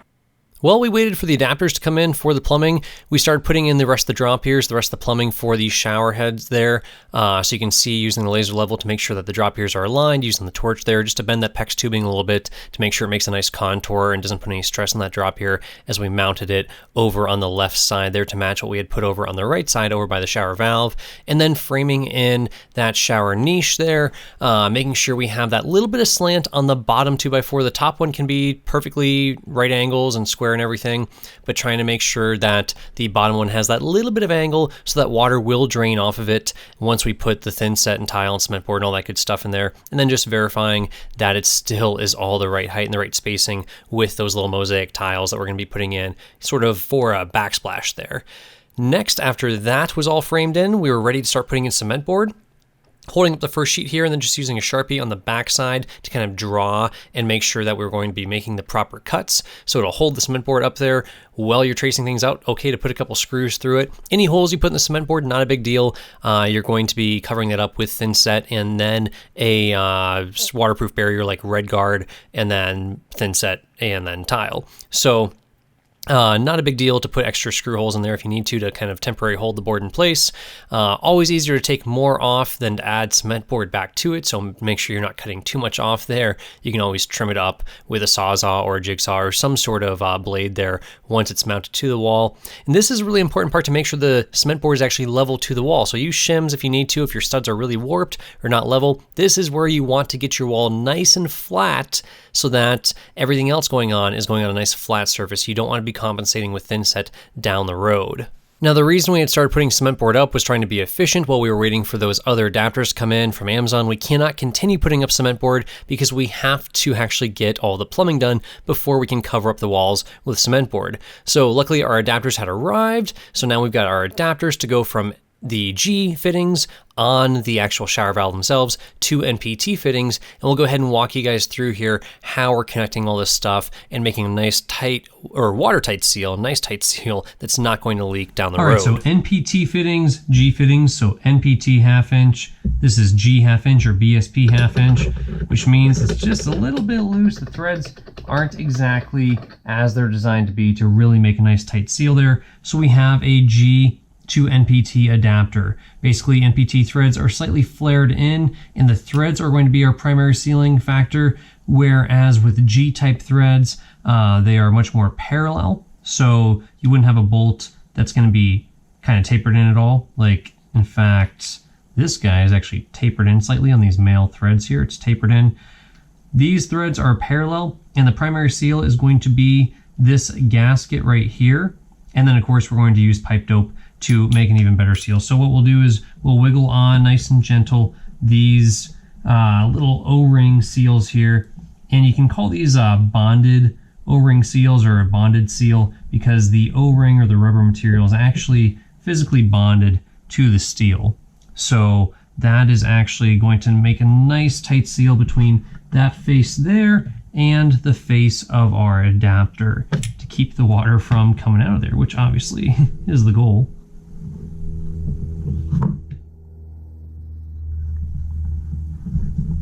We're just trying to turn them on nice and gentle there, not damaging that rubber O-ring at all. And making sure that it's a nice, no stress, perfectly flush seal. What I mean by that is we're not just shoving it in sideways and letting that rubber be stressed or bent in some weird way. We want a nice flush seal of rubber on our valve and nice flush seal of rubber on our adapter. It's unfortunate we actually have to use adapters in the first place here. If you were to get a shower valve setup that was going to be NPT fittings, that would be ideal because everything here in the States is going to be NPT. Like these guys, you're going to have ½ inch NPT to your ½ inch PEX. But because this came on Amazon and because getting something from like Delta or Moen was twice the price, it was still cheaper, in fact, to use these adapters. Problem is you're just introducing another connection, so there's just one more place for a leak to occur, but we'll try to take care of that with our pipe dope and with these nice O-ring seals here. So we can just see that spins on real nicely there. We'll get our other adapters in place just so we're all set up and ready to go. Then we'll go ahead and get a hold of that pipe dope to get this stuff sealed up. So you may be used to seeing stuff like this, where you have that Teflon tape. This is yellow Teflon tape. It is made for gas connections for like natural gas or propane. The white stuff could be used for water. Yellows tends to be a little bit better. You could use yellow pretty much anywhere. There's no harm to using this stuff on water connections typically, but the idea with Teflon tape is really going to be, it's more of a lubricant to actually lubricate the threads and allow things to slide nice and tight on there. So it works great for your NPT type connections that we're used to here in the States, where things are flared. As you can see, as I tighten this down, I'm not going to cover up all the threads. It's getting tight right there. So if I have a lubricant, I can make things even tighter. My threads are my primary sealant. Now, it's typically regarded that any sort of pipe thread sealant or pipe dope is going to be better than just this stuff here. You can use both, but for our purposes today, we're going to be using just the pipe thread sealant. It also acts like somewhat of a lubricant. Bottom line is, as we're getting this stuff on here, it is going to start drying, so we only have so much working time that you can read from the instructions of whatever you decide to use. This stuff is pretty good reviews on Amazon, and we've used it before with pretty good luck. So it's a little bit messier. Why do people like using this stuff over this? Well, because this stuff is a lot cleaner. It has really no shelf life. It can keep in your drawer, in your toolbox for a very long time for the do-it-yourself homeowner, for the DIYer. This stuff obviously has a shelf life and is a little bit messier, but it's typically regarded by professionals to be a little bit superior. So that's what we're going to be using here on our threads. And what we'll be doing is just applying it to the male threads. If you had really big connections or you really cared, you'd go ahead and apply it to the female threads too. You don't want to use so much that's going to start to gunk things up and eventually break some of that sealant off, send it through your line, and then clog up your shower head down the road. So we want to use enough to make a nice tight seal, not so much that it is a total complete mess. If you're worried about making a mess, you can always use some blue painter's tape to go ahead and mask off your nice fancy shower valve there if you want to protect it. So as you can see, this is kind of nasty stuff. It actually has some fibers mixed in with it. And the idea of those fibers that you can see kind of sticking out there is that if those fibers get wet, it'll actually help make the seal. And those fibers will actually fill in with the threads to make a nice seal.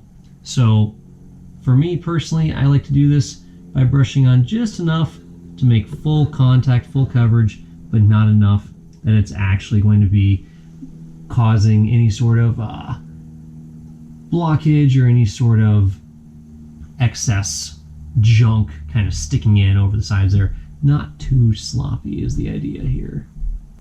I'm also trying to keep it mostly away from my O-ring because the job of the O-ring is to have rubber to metal. It does not need this sealant in there, and the sealant's not going to really help any make a bond between the brass and the rubber O-ring. So I'd prefer to not get too much of this junk on that O-ring there. Alright, just to make sure I get a nice tight seal, I did put a little bit inside there on the female threads, made sure that my brass face there is clean, so I'm not going to be putting any sort of sealant there onto that O-ring. We'll go ahead and just hand tighten it on there. Seems pretty good. We'll go ahead and snug it up with a wrench. I want enough force to compress that O-ring and make a nice tight seal there. No prizes for cranking this on with just crazy strength there. 1 finger, 2 fingers on this wrench should be more than enough. You do not want to overdo it on this and damage the valve or damage that O-ring or anything that could potentially actually cause a leak rather than prevent leaks. The trick to applying this stuff isn't to just do one hard pass. It's really a lot of light passes to really get it to work in there into all the finer grooves of those threads, and then remove any excess that you might have put in there. You can see that cob down in there. We don't really want him in there, so we'll go ahead and remove him. You can touch the stuff, it's not going to hurt you at all. Wipe it off on your 2x4s. Doesn't really matter, it's all going to get covered up anyways, but of course, having a little rag nearby would be helpful right about this time. But we'll just polish that off there. Nice and smooth finish. Spin them on, same exact thing. Snug them down with that wrench, but not too tight. Just enough to make that nice watertight seal we're looking for. Nothing too crazy here. Now, something important to consider here is to go ahead and apply this guy here fairly soon, but also do it with 2 wrenches so that if there is any movement here, you're doing it soon so that this thread sealant, this pipe dope, hasn't actually dried already, and then you're breaking it free as you're turning this guy. So I'd like to do it fairly soon, or I'd like for it to fully dry. I don't want to do it in a case where it'd be easy for this to move, and this pipe dope is already kind of in an in-between stage of drying where it's more likely to move. I'd rather it be later on when it's fully dried, or right away where moving it's not going to hurt anything. But I am going to use 2 wrenches to go ahead and tighten this guy on here so I'm not putting any excess strain on my shower valve or potentially disrupting that pipe sealant, that pipe dope, that thread sealant that I just applied there to those other threads. Now, since there's no O-ring on this guy, we can be a little bit messier and apply a nice liberal coating here. While you're watching me smear glue on here, we might as well talk about something productive, like what is all this business between G-type threads and the NPT threads? Well, G-type threads, or BSP is another way to call it. It's just a European thing, or BSP would be British Standard Pipe.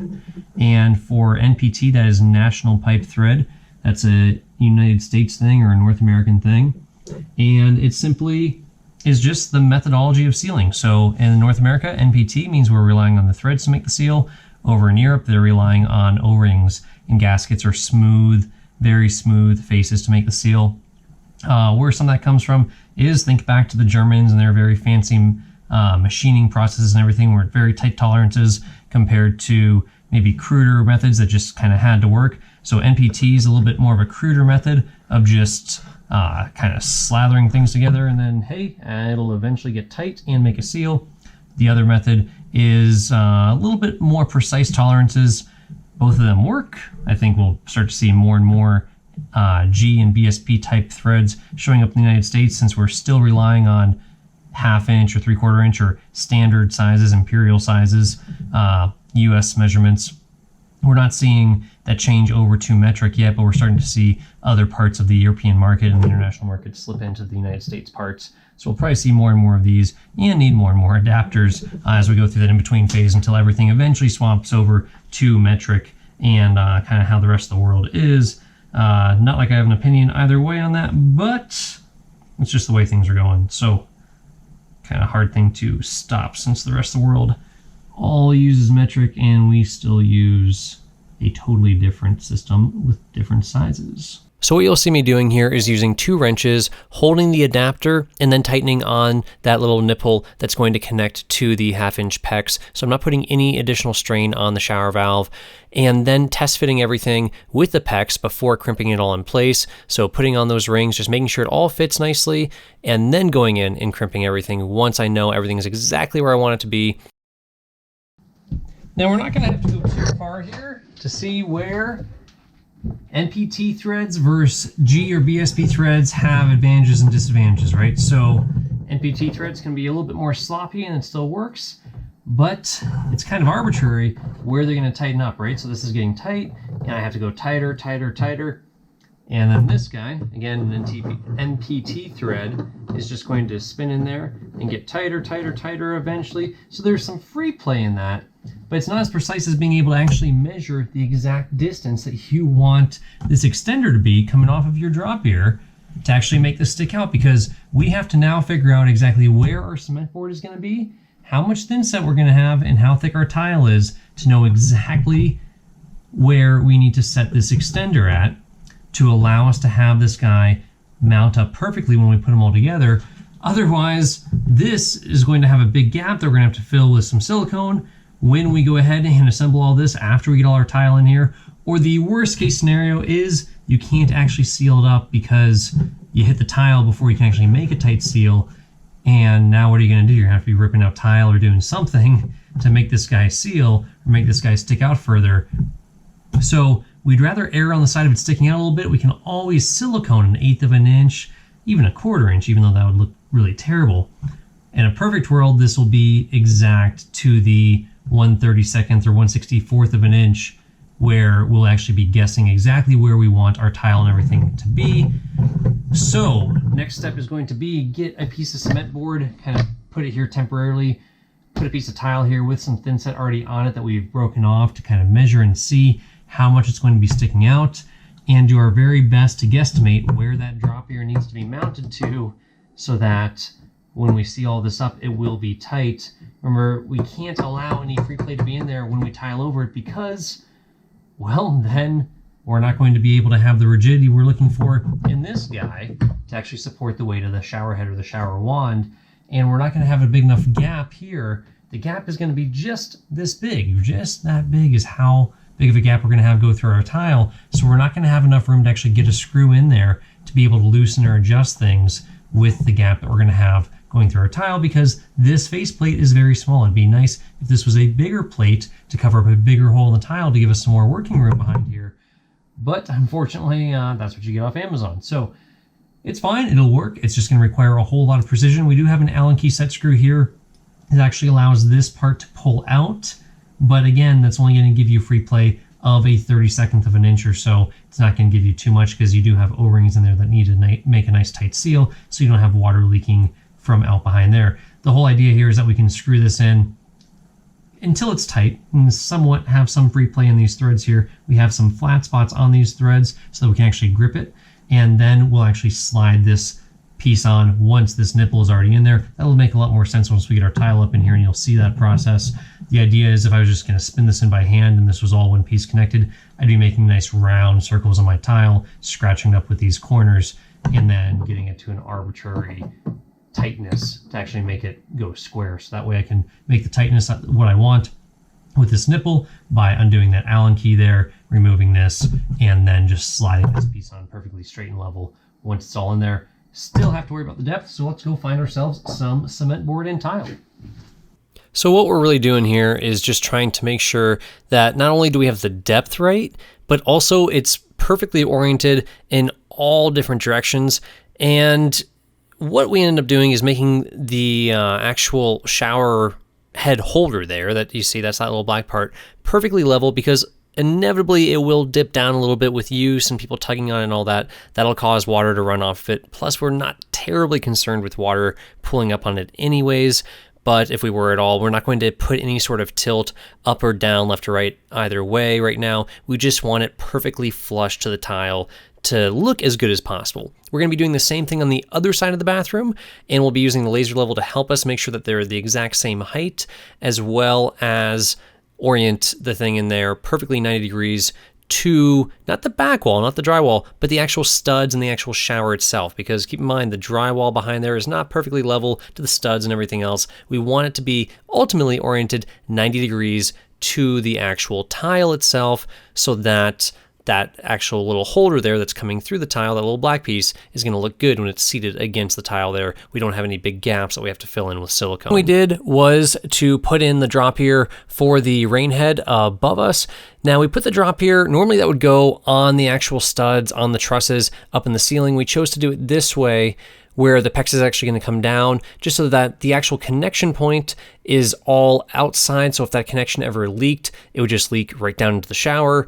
And we're not really going to be able to see that drop here anyways because the rain head is so big. It just made it a little bit easier as well, less crawling around up in the attic. So overall, that was kind of a win there. The rain head is 16 by 16, so that'll cover up any chance of seeing it from the ground. It is important to note that we did put a few extra 2x4s up there in the attic so that it was actually able to screw right into the stud. So when we had the PEX coming down through the ceiling, that we were going to actually have the drop here fully supported, screwed into the trusses up there, just with those extra 2x4s that we put up in the attic, extending the truss out, just so that everything was nice and secure, really steady. You can see this is the last little bit of pulling the PEX through the ceiling, pulling in that extra 25-foot 3/4 inch line. That will be our hot supply coming from the left over through the attic, back down to the right to the shower valve, and then also pulling that 1/2 inch line for the actual little drop here up there, and getting that all connected, and then finally crimped together so it was all secure.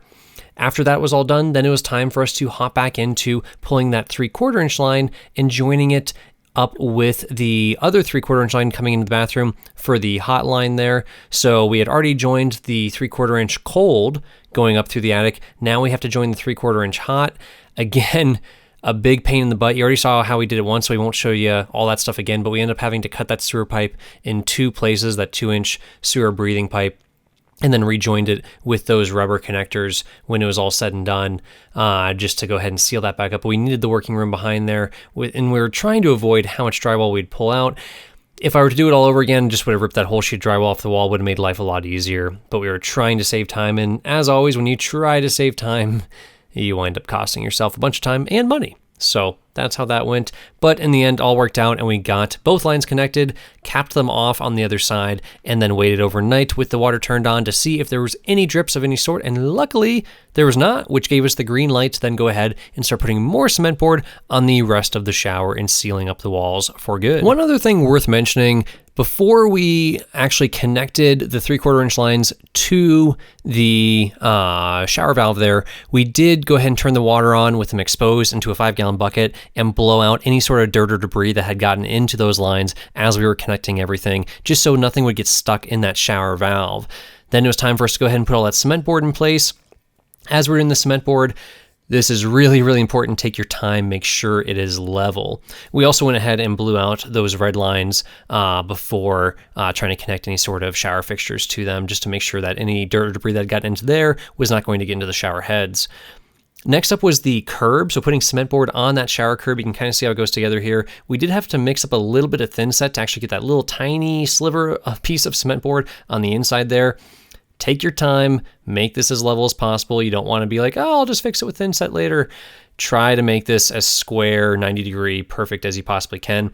And also, as you're going to join things to the wall, this is where you'll want to put some sort of filler in there, not just solid thin set, because that much thin set to fill in those gaps would take a little too long to dry. So we did end up using a little bit of filler there's just basically drywall filler to join those big gaps between the cement board and the drywall. Note that those gaps are outside the shower, so they're not in a wet zone at all, so it's really not a concern for us. The cement board extends past where the shower door will be to seal up the wet zone, and there's that little bit of thin set we used to go ahead and attach that little tiny sliver of cement board on the inside of the shower curb there. As far as the spacing goes for the screws holding the cement board in there, try to do 12-inch spacing. You can do 16-inch spacing if you need to, but bottom line is get a lot of screws in there. The cement board is very heavy, the thin set is very heavy, and the tile's even heavier, so you're putting a lot of weight on there. Make sure things are very firmly attached to your studs and those walls. We had saved the most tedious part for last, just getting all the cement board in that shower niche there. I know I've been saying this the whole video, of make sure you prep and make sure it's all nice and flat. We did go in and clean things up with that sander there. Those gaps you see there will get filled in with thin set. I know I've been saying not to do that, but in a pinch, that's what you can do. Ultimately, we're going to tape with this fiberglass mesh kind of tape, and it's designated for a cement board. We wipe everything down first with a wet rag to get all the dirt and dust off so that the tape will actually adhere a little bit, kind of press it in there with a putty knife, and that's giving the thin set something to adhere to as well. So we're going to seal up all the cracks and crevices with actual thin set around all those seams. Anywhere there is any sort of seam, we are sealing it up with that tape and then with thin set on top of that. That's where you can see that line of white thin set down there at the lower part that we had done previously, just kind of test it out and see how it worked. And then we're also going to be spreading that thin set over top of all the individual screw holes that are going through the cement board, holding it up. So you'll see all those little spots where there are screws getting dabbed with thin set, just to make sure everything is sealed up nice and tight. And then we're going to be putting Red Guard as a waterproof barrier over top of that. We just want something solid for the Red Guard to adhere to and bond with. That is why we're putting all that thin set and tape over all those seams. While all that thin set was drying, we were taking the opportunity to go ahead and clean up this wall a little bit. We ended up doing what we should have done in the first place, trimming out some of that drywall and replacing it with green board. Green board is just drywall that is mold resistant. It, as it sounds, is green, but that drywall was just a little bit too chewed up after all of our work doing that plumbing work behind there. We want to make this wall as flat and flush as possible so the tile would transition really nicely across the wall. There wouldn't be any high or low spots. So once all this stuff dries, the next step is going to be red guarding, or applying a waterproof membrane, a waterproof barrier to protect your walls, your floor, protect the rest of the home from the water in the shower. So that red guard, that red layer, is going to be the waterproof barrier, keeping all the water where it's supposed to be and going down the drain, not ever touching any of the cement board preferably. It's cement board because if it does get wet, it's not going to be as bad as drywall getting wet. But the idea is none of this should ever get wet once we apply Red Guard. The most likely place you're going to get leaks of any sort are going to be the seams So we already addressed that by putting on that mesh tape and the thin set around all the joints on the cement board. Now we're doing the exact same thing again with the red guard, just applying a nice thicker layer of red guard and giving the red guard something to stick to using this fiberglass mesh tape in there to provide a little bit more of a backing. And you can see how we're really doubling up the corners, really trying to ensure that anywhere there's a seam, there's going to be a very solid, watertight barrier that will not be penetrated. We'll eventually red guard the entire surface, and the entire surface will get 2 coats. Then this gets at least 1 to 2 coats here, so you'll have 3 to 4 coats throughout the entire shower on the seams, and then 2 coats everywhere else at minimum to ensure you have basically. The best way to explain it is a thin trash bag. Just you're painting on this garbage bag. When the stuff dries, it becomes this thin layer of plasticky type substance, just like a garbage bag, and it acts as a barrier between your tile and everything and all the water and the rest of the walls. You can see we're also putting a second layer or painting a little bit where we had that thin set around our screw holes, where we had penetration through the cement board itself. Now this next part you'll see done different ways on the internet. Of course, we want to tape over the drain, make sure we're not getting anything down inside there, and then just trim it with a razor blade. But some people do not red guard all the way down to the drain. They just kind of red guard some of the cement and some of that shower pan just towards the drain and leave the actual center near the drain just bare concrete. I don't really see why you would do that. I know you see me here leaving some bare concrete, but we're going to roll back all over that stuff. I just wanted an extra layer down there by the drain because I want all the water to stay on top of the red guard and work into the drain. I don't want anything to get underneath. And so I want to make sure I have a nice tight seal there, and painting that red guard right along the edge of that metal drain there to try to make it really seal in nice and tight. The red guard's pretty simple to use. Just follow the directions on the can. Don't get any bright ideas and try to apply it too thick. You can always apply more coats, but put it on with a roller. Do not try to put it on too thick. Don't try to put it on too thin, but just follow the directions. It's really that simple. Make sure your temperature and humidity, all that stuff is correct. We're doing 2 coats right now, so there's other coats already underneath there, but we're doing this first coat. We'll wait for it to dry. You can see how the color kind of changes, where it goes from that light pink to kind of darker red as it dries. And we'll do another coat, and look really closely after you do those 2 coats. Make sure you don't have any pinholes anywhere into that cement board. If you do, go ahead and give it another coat, but that's really what's going to tell you. Looking at it from far away, it'll look fine. You got to get right up to it and really look for any of those pinholes where water could possibly penetrate over time. Now, once those first coats are totally done and dry underneath, it's time for the second coat. Again, starting out in the corners, making sure you get full coverage in any of those seams. That is probably the most likely place you're going to get leaks. So make sure that you have everything sealed up nicely there, and then go over it with a second coat. Notice I'm not going all the way up. Some people are really cheap and they only go 4 or 5 feet up with the red guard because they assume well above that you don't really get water penetration. But we went up to within about a foot or so of the ceiling. Anywhere that we could potentially get water, we wanted to make sure we had a nice tight waterproof barrier. And hey, it's only like an extra few bucks, so not a big deal. Let this dry and then check for those pinholes. After all the red guard dried, it was finally time for an exciting part to start putting in the pebble floor. Now, putting in the pebble floor, lots of different ways to do this. I would strongly encourage you to not take those pebbles out to a wet saw and try to chop them up and get straight edges. Rather, I would just say lay them in as they are and pluck off little ones from the side to get a few spares. And it'll take some test fitting. You'll have to kind of wiggle it all around. Once you get it all test fit and you're satisfied, then mix up the thin set. You're looking for a peanut butter type consistency. It should not pour out too easy. So you can see it kind of pouring out here. That's probably a little bit on the wet side. We'd like for it to be a little bit thicker than that. And then go ahead and trowel it around, really working it around, making sure you're getting 100% coverage on both the shower pan on the bottom on the floor and the stones themselves. Really important to get that 100% coverage. You can try back buttering the stones if you need to. For the most part, we didn't have to, but the little ones that we were adding in after the fact, we were doing that. You don't want to have an excess amount of thin set here because it will squeeze up and ooze up between the pebbles, especially if it's kind of a thinner consistency, if it's a little bit on the watery side, and that will make it a nightmare to try to wipe that stuff out and clean it out so you can actually get grout down in there. Obviously, the thin set is not going to match the grout color, and that's not really what you want between your tiles or between your stones anyways. So you can kind of see how we did this.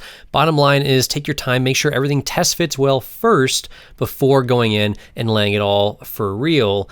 Also keep all those other little stones handy there. And it's okay if you want to zip one of these sheets down through a tile saw just to get some flat pieces of stone that you could go ahead and use in some of the tighter corners. It's nice having some of those stones cut in half. So ripping one of these down the middle, not such a big deal, but don't try to cut all of the edges on the tile saw. That is just a nightmare, a huge waste of time, and you'll probably wind up nicking your fingers because it is rather hard to manage. Also ensure that you're shaping all this for good water drainage, that you don't have any high spots or big tall stones that are going to restrict water flow down to the drain.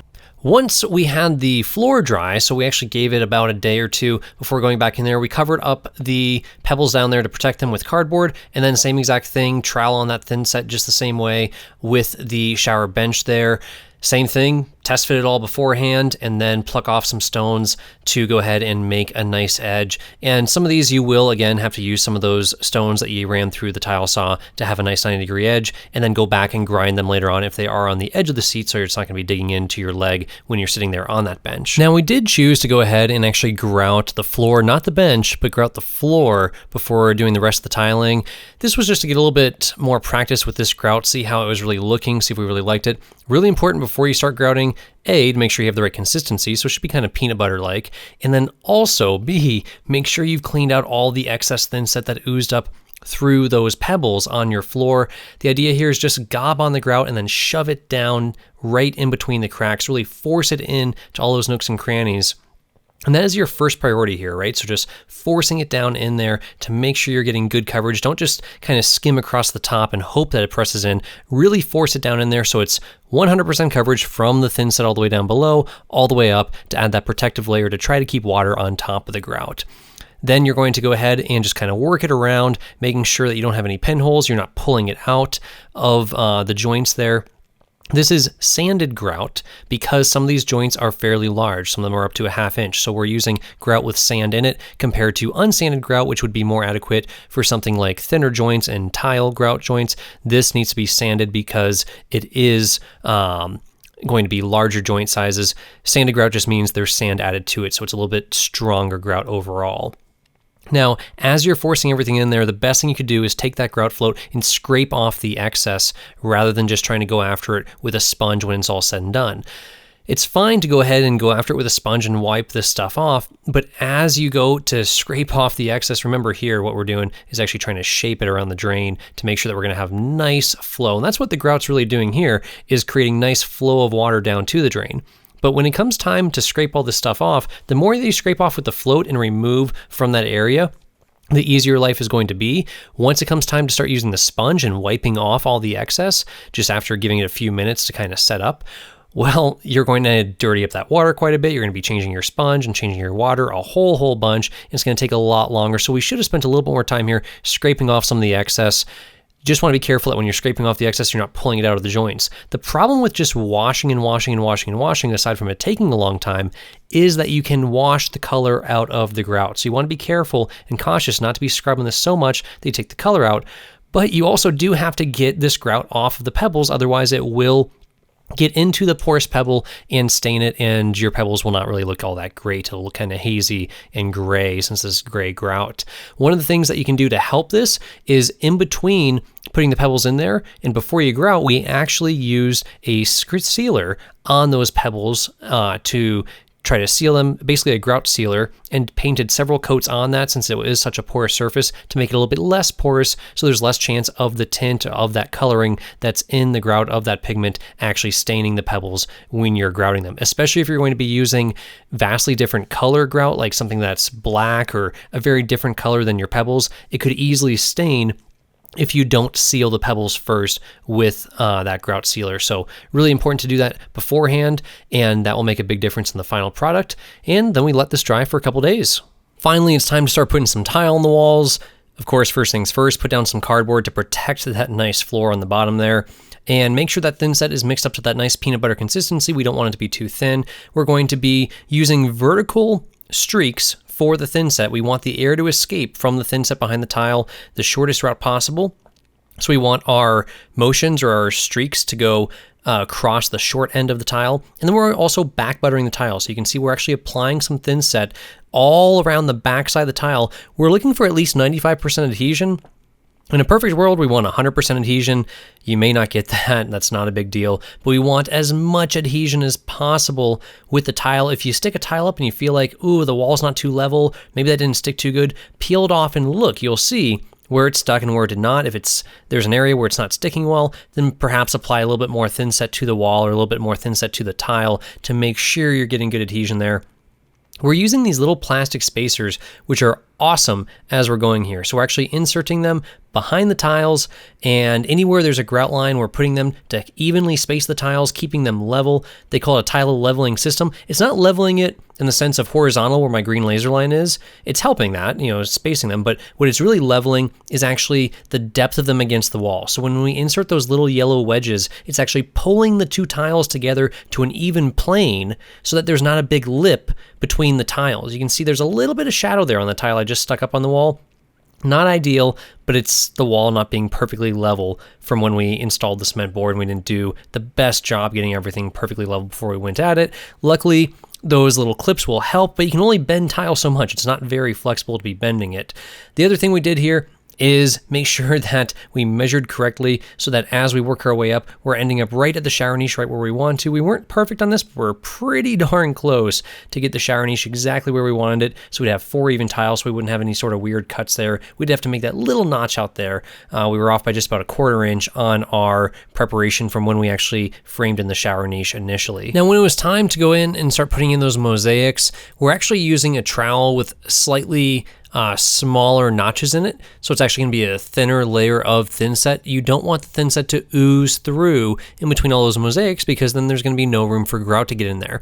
Similarly, when you're setting up all these larger tiles, as you squeeze them against the wall, if any thin set does ooze into that grout joint, you want to wipe it out immediately. It's a lot easier to wipe out when it's wet than try to go back and chisel it out or kind of grind it out after the fact. Otherwise, again, you're going to put in that grout and you're going to have thin sets showing through. You're going to have your grout looking all mismatched. It's going to look really weird. So you want to make sure those grout joints stay free of any thin set and just minimize that work for yourself down the road. Same goes for just cleaning out the thin set right away. When you put it on the wall and push the tile up there, clean the thin set off your tools right away when you're done, in between steps or in between tile setting sessions, whatever you want to call it. Make sure you're cleaning the thin set off while it's wet from your buckets, from your trowels, all that stuff. It will make your life a whole lot easier. And really think and plan. Make sure you're test fitting all these tiles before sticking thin set on them. Make sure you're planning to minimize the number of cuts and try to avoid getting any sort of little slivers of tile. That's the whole goal here, is we want larger pieces of tile, not little tiny slivers in weird places. That's where all your planning comes into place. And as you can see, we're using lasers to really help us here to make sure that we're going level as we go around. The tile, when the thin set is wet, will slide down the wall a little bit. So the top tile, or those layer 4, 3, and 2, is actually resting on layer 1 down at the bottom, down on the floor there, down the shower pan. So what are we doing with that? Well, we're actually inserting tiny little spacers, little pieces of cardboard, or those little plastic yellow spacers to support that bottom tile, get it nice and level, and then stacking the tile up from there. You'll notice that we do the mosaics, but we can't do any tiles above the mosaics because those mosaics would collapse under the weight of the other tiles sliding down the wall. So that is a stopping point where we have to do the bottom tiles, the darker tiled here, and then the mosaics, and then we can do our white tile above it after all those mosaics dry, and they won't be pushed down the wall by that thin set. As we go along here, starting from the bottom up, you want to try your best to do the tile from the bottom up and keep it supported at the bottom as you work up. This is kind of a little fun part here as you bust off all those little pieces of plastic from the tile leveling system. So just taking a tape measure or something that's not going to scratch up the tile. You don't necessarily want to go after it with a hammer because you could chip your tile, and you just smack those little pieces of plastic from the side and it busts off all those. You'll reuse the little yellow triangles or little yellow wedges, but the little clear pieces of plastic are disposable, and they come in different widths. So we went with 1/8 inch grout lines. You could get wider ones, you could go 5/16, or you could go 1/4 inch, whatever you want for the width of your grout line. We went with 1/8, and that worked out pretty well for us. We liked the look that it gave us in the bathroom with all that tile there. And now you can see where we're starting to put the white tile on top of those mosaics, using some of these busted off little clear pieces of plastic actually as spacers to use the mosaic to then support the white tile. Because remember, the white tile is going to want to slide down the wall. It's going to hit those mosaics, and we're using these little clear pieces of plastic, these little clear plastic spacers that we just broke off from the wall supporting the gray tile to actually evenly space out the white tile and support that load as we work our way around. If you find yourself getting thin set on the wall, like that big glop up there, and then not having time to come back to it and it sits for a little bit before you have a chance to put the tile back up there or to cover it up, go ahead and just rework it, run the trowel through it and kind of loosen it up and mix it back up a little bit again before sticking the tile to it, because it will kind of lose its tackiness or its tack. It will start to dry a little bit on the outside. Just simply working your way back through it will moisten it up again, loosen it up, and make it adhesive again. Of course, if you leave it for like an hour or 2 or 3, that might be a little too long. You might have to just scrape it off the wall with the flat edge of the trowel and then throw up some new stuff. The glass mosaics can be a little tricky to work with when you're trying to cut them. You can run them through a wet tile saw. You just need to wear gloves when you're doing so. You're going to get little shards of glass flying around, and you want to go slow with good, really clean water, and that will prevent it from getting kind of a chipped, cracked edge as you put everything together. Luckily, the edge of the mosaics, usually we can kind of hide that with some of that metal trim and some of the other things that we're putting in there. We are using metal trim that you just simply buy at Home Depot for all of our niches and for the window cutout there and all of the edges. That metal trim comes in 8-foot chunks, and you can just cut it with a regular old metal chop saw, just nice and slow going through it. It's just this aluminum trim, and it comes in different finishes. We went with kind of a satin chrome finish. At this point in the project, we had thrown up that rain head up there just to kind of test fit it, and we were getting excited, so we wanted to have it up there. You can see here we have those tiles that I already set on the right side, and on the left I just threw up that tile that I had to cut through with a tile hole saw, really slow going, spinning it really high RPM with the drill, trying to keep a little bit of water on there, keeping the temperature down, diamond bit basically, or diamond tipped hole saw. And it's basically like a diamond coating on the edge of that hole saw that will slowly cut through that tile and put that hole right where you want it so that we could have the shower head fittings coming through there. Really carefully place that hole, but luckily these tiles, honestly, they're only about $3 each. This tile came out to $1.29 a square foot or something like that, and each one's about 2 square feet, maybe $1.79 a square foot, something like that, but only $3-4 for a tile. So buy a few extras if you break one, if you chip it, whatever. Don't put a chipped or broken tile on the wall. It makes the whole project look terrible when you could just go ahead and replace it for just a few dollars. You're already spending on this bathroom several thousand, so don't be too cheap there. As we're going along here, still using those tile spacers, reusing those yellow wedges from other parts of the bathroom as the tile had dried on the wall, and then of course, the little clear plastic parts are just one-time use. Using those laser lines to really help us line everything up, and you can see here some of that metal trim that we're putting in on the shower curb itself. So it actually has that little tongue that goes underneath the tile to help adhere it. So we actually paint a little bit of thin set right onto that metal trim to help it kind of stick in place there. And the metal trim, when you're cutting it, make sure that you cut it maybe a little oversized. You can always go back and take a little bit off. If you make it too small, it looks terrible. You don't want to join it. You don't want to have joints in that metal trim. Plus, it's extraordinarily sharp to work with. So, of course, safety goggles and or safety glasses, gloves, all that good stuff. Be very careful as you're putting it all together. And when it's all said and done, you do have to probably grind down a few hard edges. Like on the shower bench, we had to do a little bit of grinding once everything dried and was secure in place. The blue painter's tape does help to hold things in place, especially if stuff wants to bend, like that little chrome trim or those metal trim pieces that you're using around the edges. If they want to slide on you at all, blue painter's tape will not stick to the thin set. Comes off super easy after the fact, so that's always a good bet to go ahead and try using some of that to hold everything in place while stuff dries. Surprisingly strong, if you use it in a tension format, so to speak, to try to secure things, holding them back in place. The window is definitely a pain in the butt to frame around, but it looks nice having tile all the way in there when it was all said and done. We use that little extendable tripod arm there, monopod arm, to actually hold the tile up, pressing it up to the ceiling. Otherwise, it would fall down under its own weight. You can also get really creative and use the side tiles to hold it up if you want to, but then you wind up with like no grout line by making the top one wider and the side one's a little shorter so it fits in there. So instead, we just went with the monopod idea. That seemed to work out pretty well. And then this part here, a little bit tedious working around that medicine cabinet, but we wanted to save that medicine cabinet, didn't really want to waste the time replacing it, didn't want to get rid of it. We wanted the shelf space. This is a small bathroom. It's 5 by 7, so there's not a ton of space there. And at this point, we were starting to get to a stage where we wanted to start cleaning up that floor a little bit as we're cutting those last few tiles. We did continue the mosaics all the way around, even though it was rather tedious, so we had to go back. You can see where I used a trowel with some thick lines, some thick notches for that thin set, and then went back with the thinner lines for the mosaics as we placed those in next to the medicine cabinet there. So using the trowel with the smaller notches to really kind of smooth out that thin set. So big notch trowel for big pieces of tile, little notch trowel for little pieces of tile, and always go in the direction that's going to allow the air to escape from behind the tile the easiest, so that you can actually squeeze that thin set nice and flat and try to get 100% adhesion all the way across. If there's a little bit of gap at the top of the ceiling, not a huge deal. You can seal that up with white silicone in the end, and that's what we ended up doing at the end of the project, was just going around with white silicone at the very tip top there.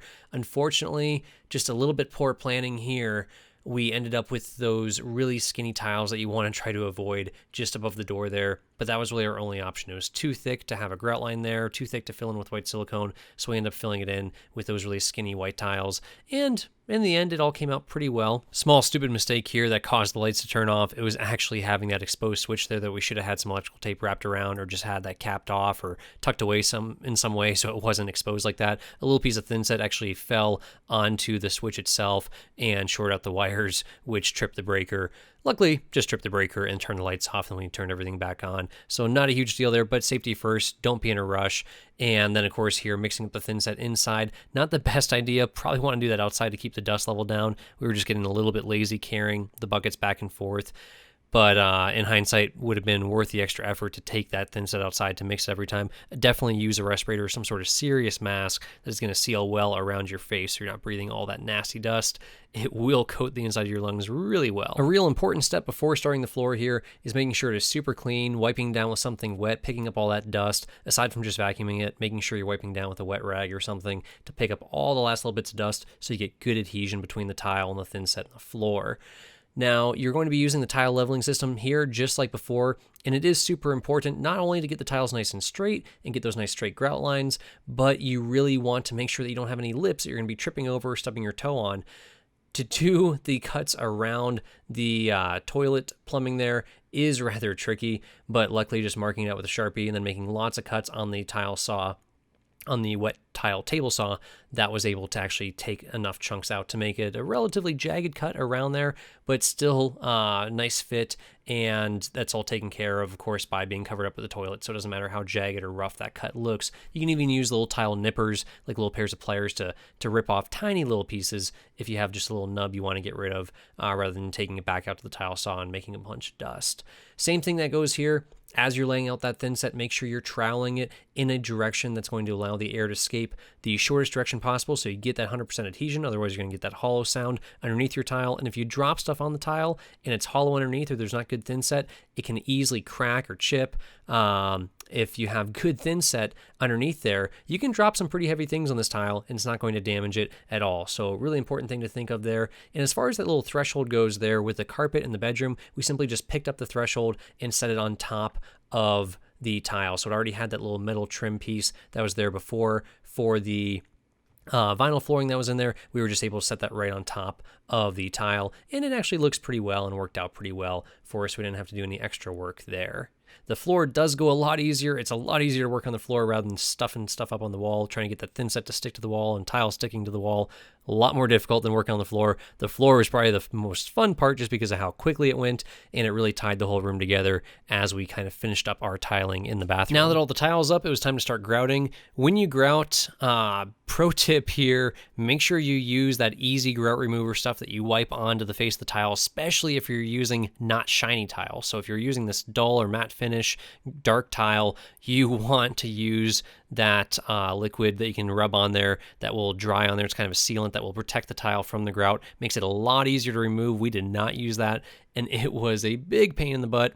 Anyways, as you're shoving the grout in there, make sure you're forcing it in, getting it all the way into the cracks and crevices. Ensure that before you even mix up your grout, you've removed everything from those grout lines. So there's no thin set in there. There's none of those little plastic tabs that are blocking anything, because it will look like junk. And you may not see it at first glance. You have to look very carefully with your eyes, following your fingers along, and take your time, making sure everything is prepped, the whole surface is prepped before you get in there. about 15-20 minutes before you want to start wiping off the grout. And as you shove the grout in there with the grout float, travel across the joints at a 45-degree angle, so you force the grout in, but you're not pulling it out. You don't want to go lengthwise and just pull the grout along. And likewise, when you're wiping it, wipe at a 45-degree angle so you're not pulling the grout out of the joints with the sponge. Don't wipe too much because you will wipe out the color from the grout, depending on the type of grout you're using. Be very careful with the kind of grout you're using. This is just normal grout that's sanded to fill in larger joints. Sanded grout can occasionally scratch shiny things like the glass tiles and the white tile that we have in here. We did test it on a small section first and on those tiles, and they were tough enough to withstand it, so we weren't scratching anything as we're dragging that grout across with the grout float and then wiping it off with a sponge. So sanded grout, great to use if you can. It's a little bit more durable, fills in bigger voids. If it's going to scratch things or take off the shiny finish of something, then you'll want to use unsanded grout. When it comes time to just start doing the mosaics, same exact principle applies, going across at a 45-degree angle there, really forcing the grout into every little crack and crevice, and dragging that float across really nice and tight, scraping off as much excess grout as you possibly can with that nice rubber edge there before you go and start wiping it down with a wet sponge.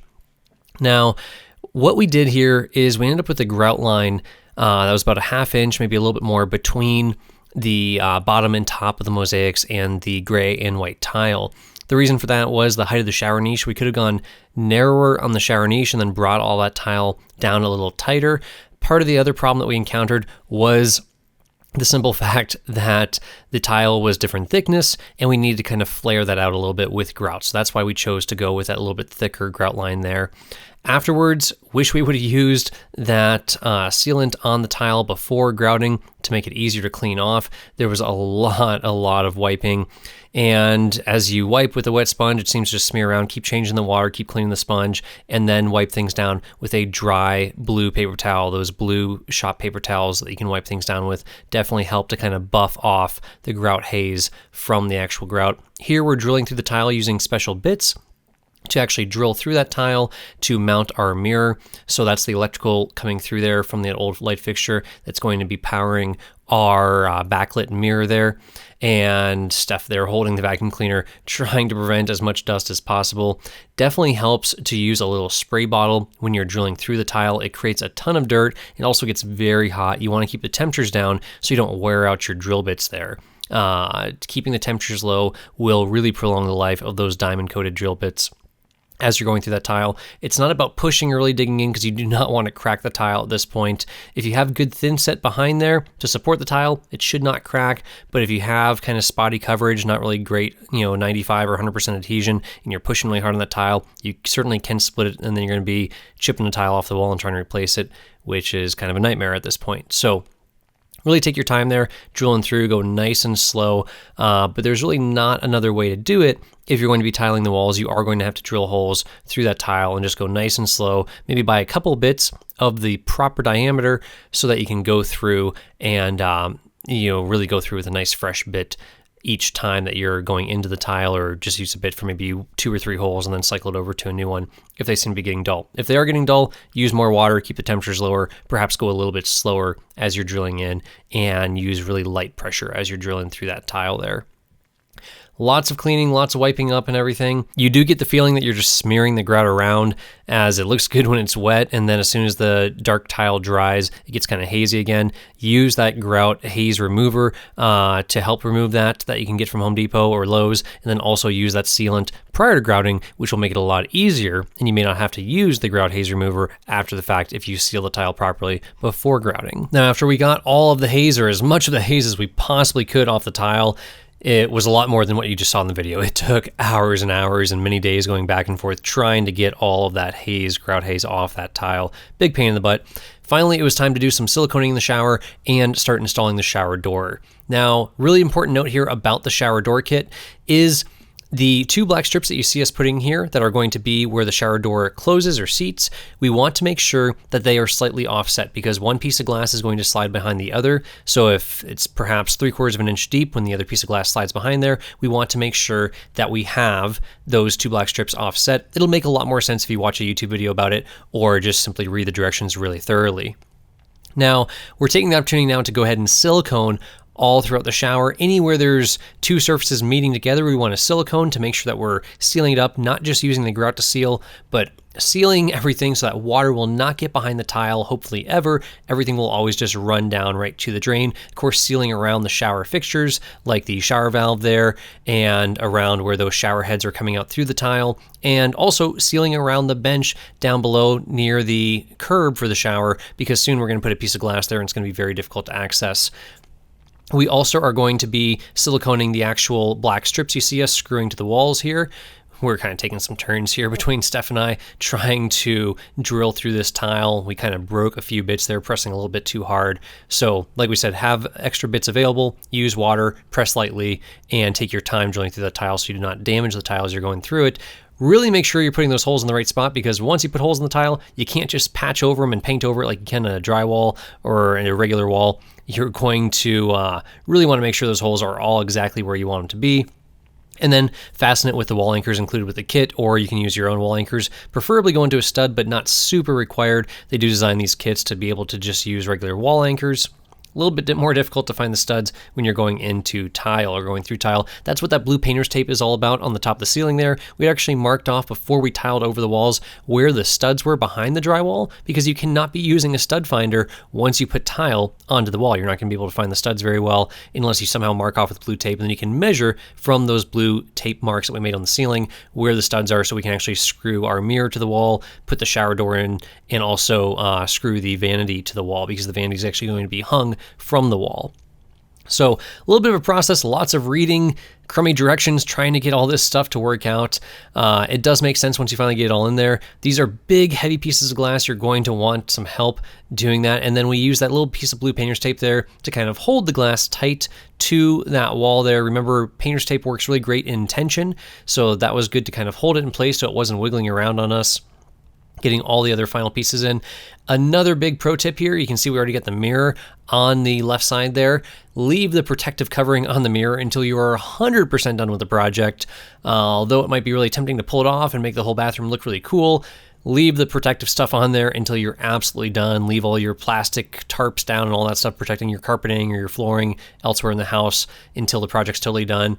And then here, what we were kind of chasing our butts on for a little bit was trying to move these pieces of glass around, and they're pretty heavy. We finally got smart and actually got these little suction cups that clip right on, or suction cup right on rather, and it makes it a lot easier to lift those pieces of glass, a lot more stable, a lot less likely of dropping it, slipping, hurting yourself, or hurting the piece of glass and chipping it. So definitely a really good thing to have those big handle suction cups. You can get them from Lowe's or Home Depot really easily.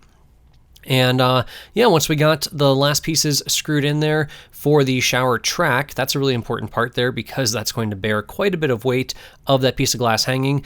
The other side does not get fastened to the wall quite so well, because the piece of glass itself is actually carrying the load, the vertical load of that glass door sliding back. So if you wonder what's holding up the door on the right-hand side, well, that's the shower track going into the wall through the tile. What's holding up the door when it's on the left-hand side? Just that other piece of glass. You literally fasten that bar that the piece of glass slides on, the shower door slides on, to that other large piece of glass there on the left, and that is bearing most of the load. And it's certainly strong enough to do so. That's why they make it that way. But lots of playing around here, trying to get everything to line up just right. Take your time getting everything to press on there, all your little magnetic strips to seal up the door really well. And then once everything's in place, you'll have to go ahead and silicone where the glass actually meets the walls on the sides and on the bottom there. And then there's a little black strip as well that's going to be siliconed. That's kind of a dam for water, so that water's not flowing underneath the shower door into the rest of the bathroom when you are taking a shower in there. Again, read the directions, watch a YouTube video on specific shower door installation. It'll make a lot more sense. Finally, the second to the last thing to do was install the toilet. Small miscalculation here. It's still worked out, but what you'll see is that the wall thickness, the toilet, was actually only a 10-inch rough-in valve, meaning the hole in the ground was only 10 inches from the wall. So we really couldn't buy a new toilet. We had to reuse the old one. There's not many options out there for 10-inch rough-in toilets. Most of them are 12-inch. The problem is, well, then you don't quite have the clearance. We'd have to actually move the sewer pipe over to the right in this frame to have more room between the sewer pipe and the wall. What we didn't calculate was the fact that the tile is making the wall even thicker, and The sewer pipe really probably should have moved anyways. Luckily, things did line up for us, but not by much. So what you're going to be doing is putting in those 2 little studs there on your sewer pipe, test fitting everything. Right now we're test fitting it and saying, oh crap, this barely works, this is not great, and basically the toilet bowl, or toilet tank rather, is going to be resting against the tile. That sucks. Wish we would have thought of this beforehand, but obviously we're not about to rip a bunch of tile off the wall or rip up the tile floor and move that sewer pipe there. So what we were able to do is make it all work with the wax ring in place. It all does seal up just fine, tested for leaks and everything. And then those 2 nuts are going to go into those 2 studs and anchor down the toilet to the ground. Makes a nice tight seal, and then you'll go ahead and silicone around the base of that toilet to finally seal it all up. Last thing is the vanity, which, well, the camera batteries died, so we didn't record installing that. We'll go ahead and walk you through a little bit of that installation process as we take a look here at the final product. So this is the final product.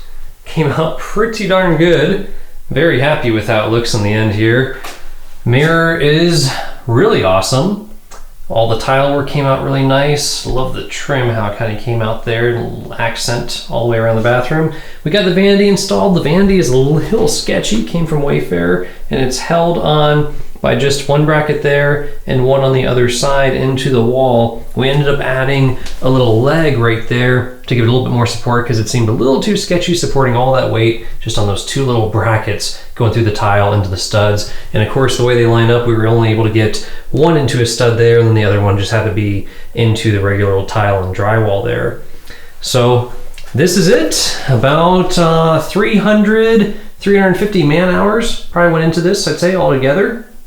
And the total final price, the big number that everyone wants to know, is $5,767.42 was the total cost when it was all said and done. So very happy with it, really enjoy using it. Would we do it again? Maybe, maybe not, maybe hire it out. It was a bit of work, but all in all, very happy with how it looks. We ended up electing to go with just a regular Alexa-enabled switch here for all of our lighting. The reason being why we could not go with the dimmer here to control these lights up there is because this mirror right here is, of course, backlit, and that would be dimmable. That LED going all around the edge there is dimmable. However, the center of the mirror is actually heated, just right in this area here, and that is to keep it from fogging up. So it's an anti-fogging mirror with a heating element, and you cannot be varying the voltage to that, so the dimmer would not work having this all in one circuit. Another option would simply be to put this mirror where it's on all the time, and then you just control the lighting through that little touch button there, or potentially put in a second switch for the mirror, which would just turn it on when you want it, and then keep these other 2 lights here and over there on an actual dimmer rather than having it all on one switch. All in all, this is still a pretty small bathroom, just 7 by 5, so 35 square feet. But really good use of the space, came out really nice, a lot of work, but very happy with how it turned out in the end. Really enjoy having all 3 of those shower heads and having all that extra flow from the large diameter plumbing we brought in. Totally worth it. Let us know in the comments below what you guys think about it, if you like it, what you do like, what you don't like, what you would do different, and definitely share with us some of the designs and projects that you have going on in your own space. Thanks so much for watching, guys. Any questions, you know what to do, leave them in the comments below, and we will see y'all in the next one.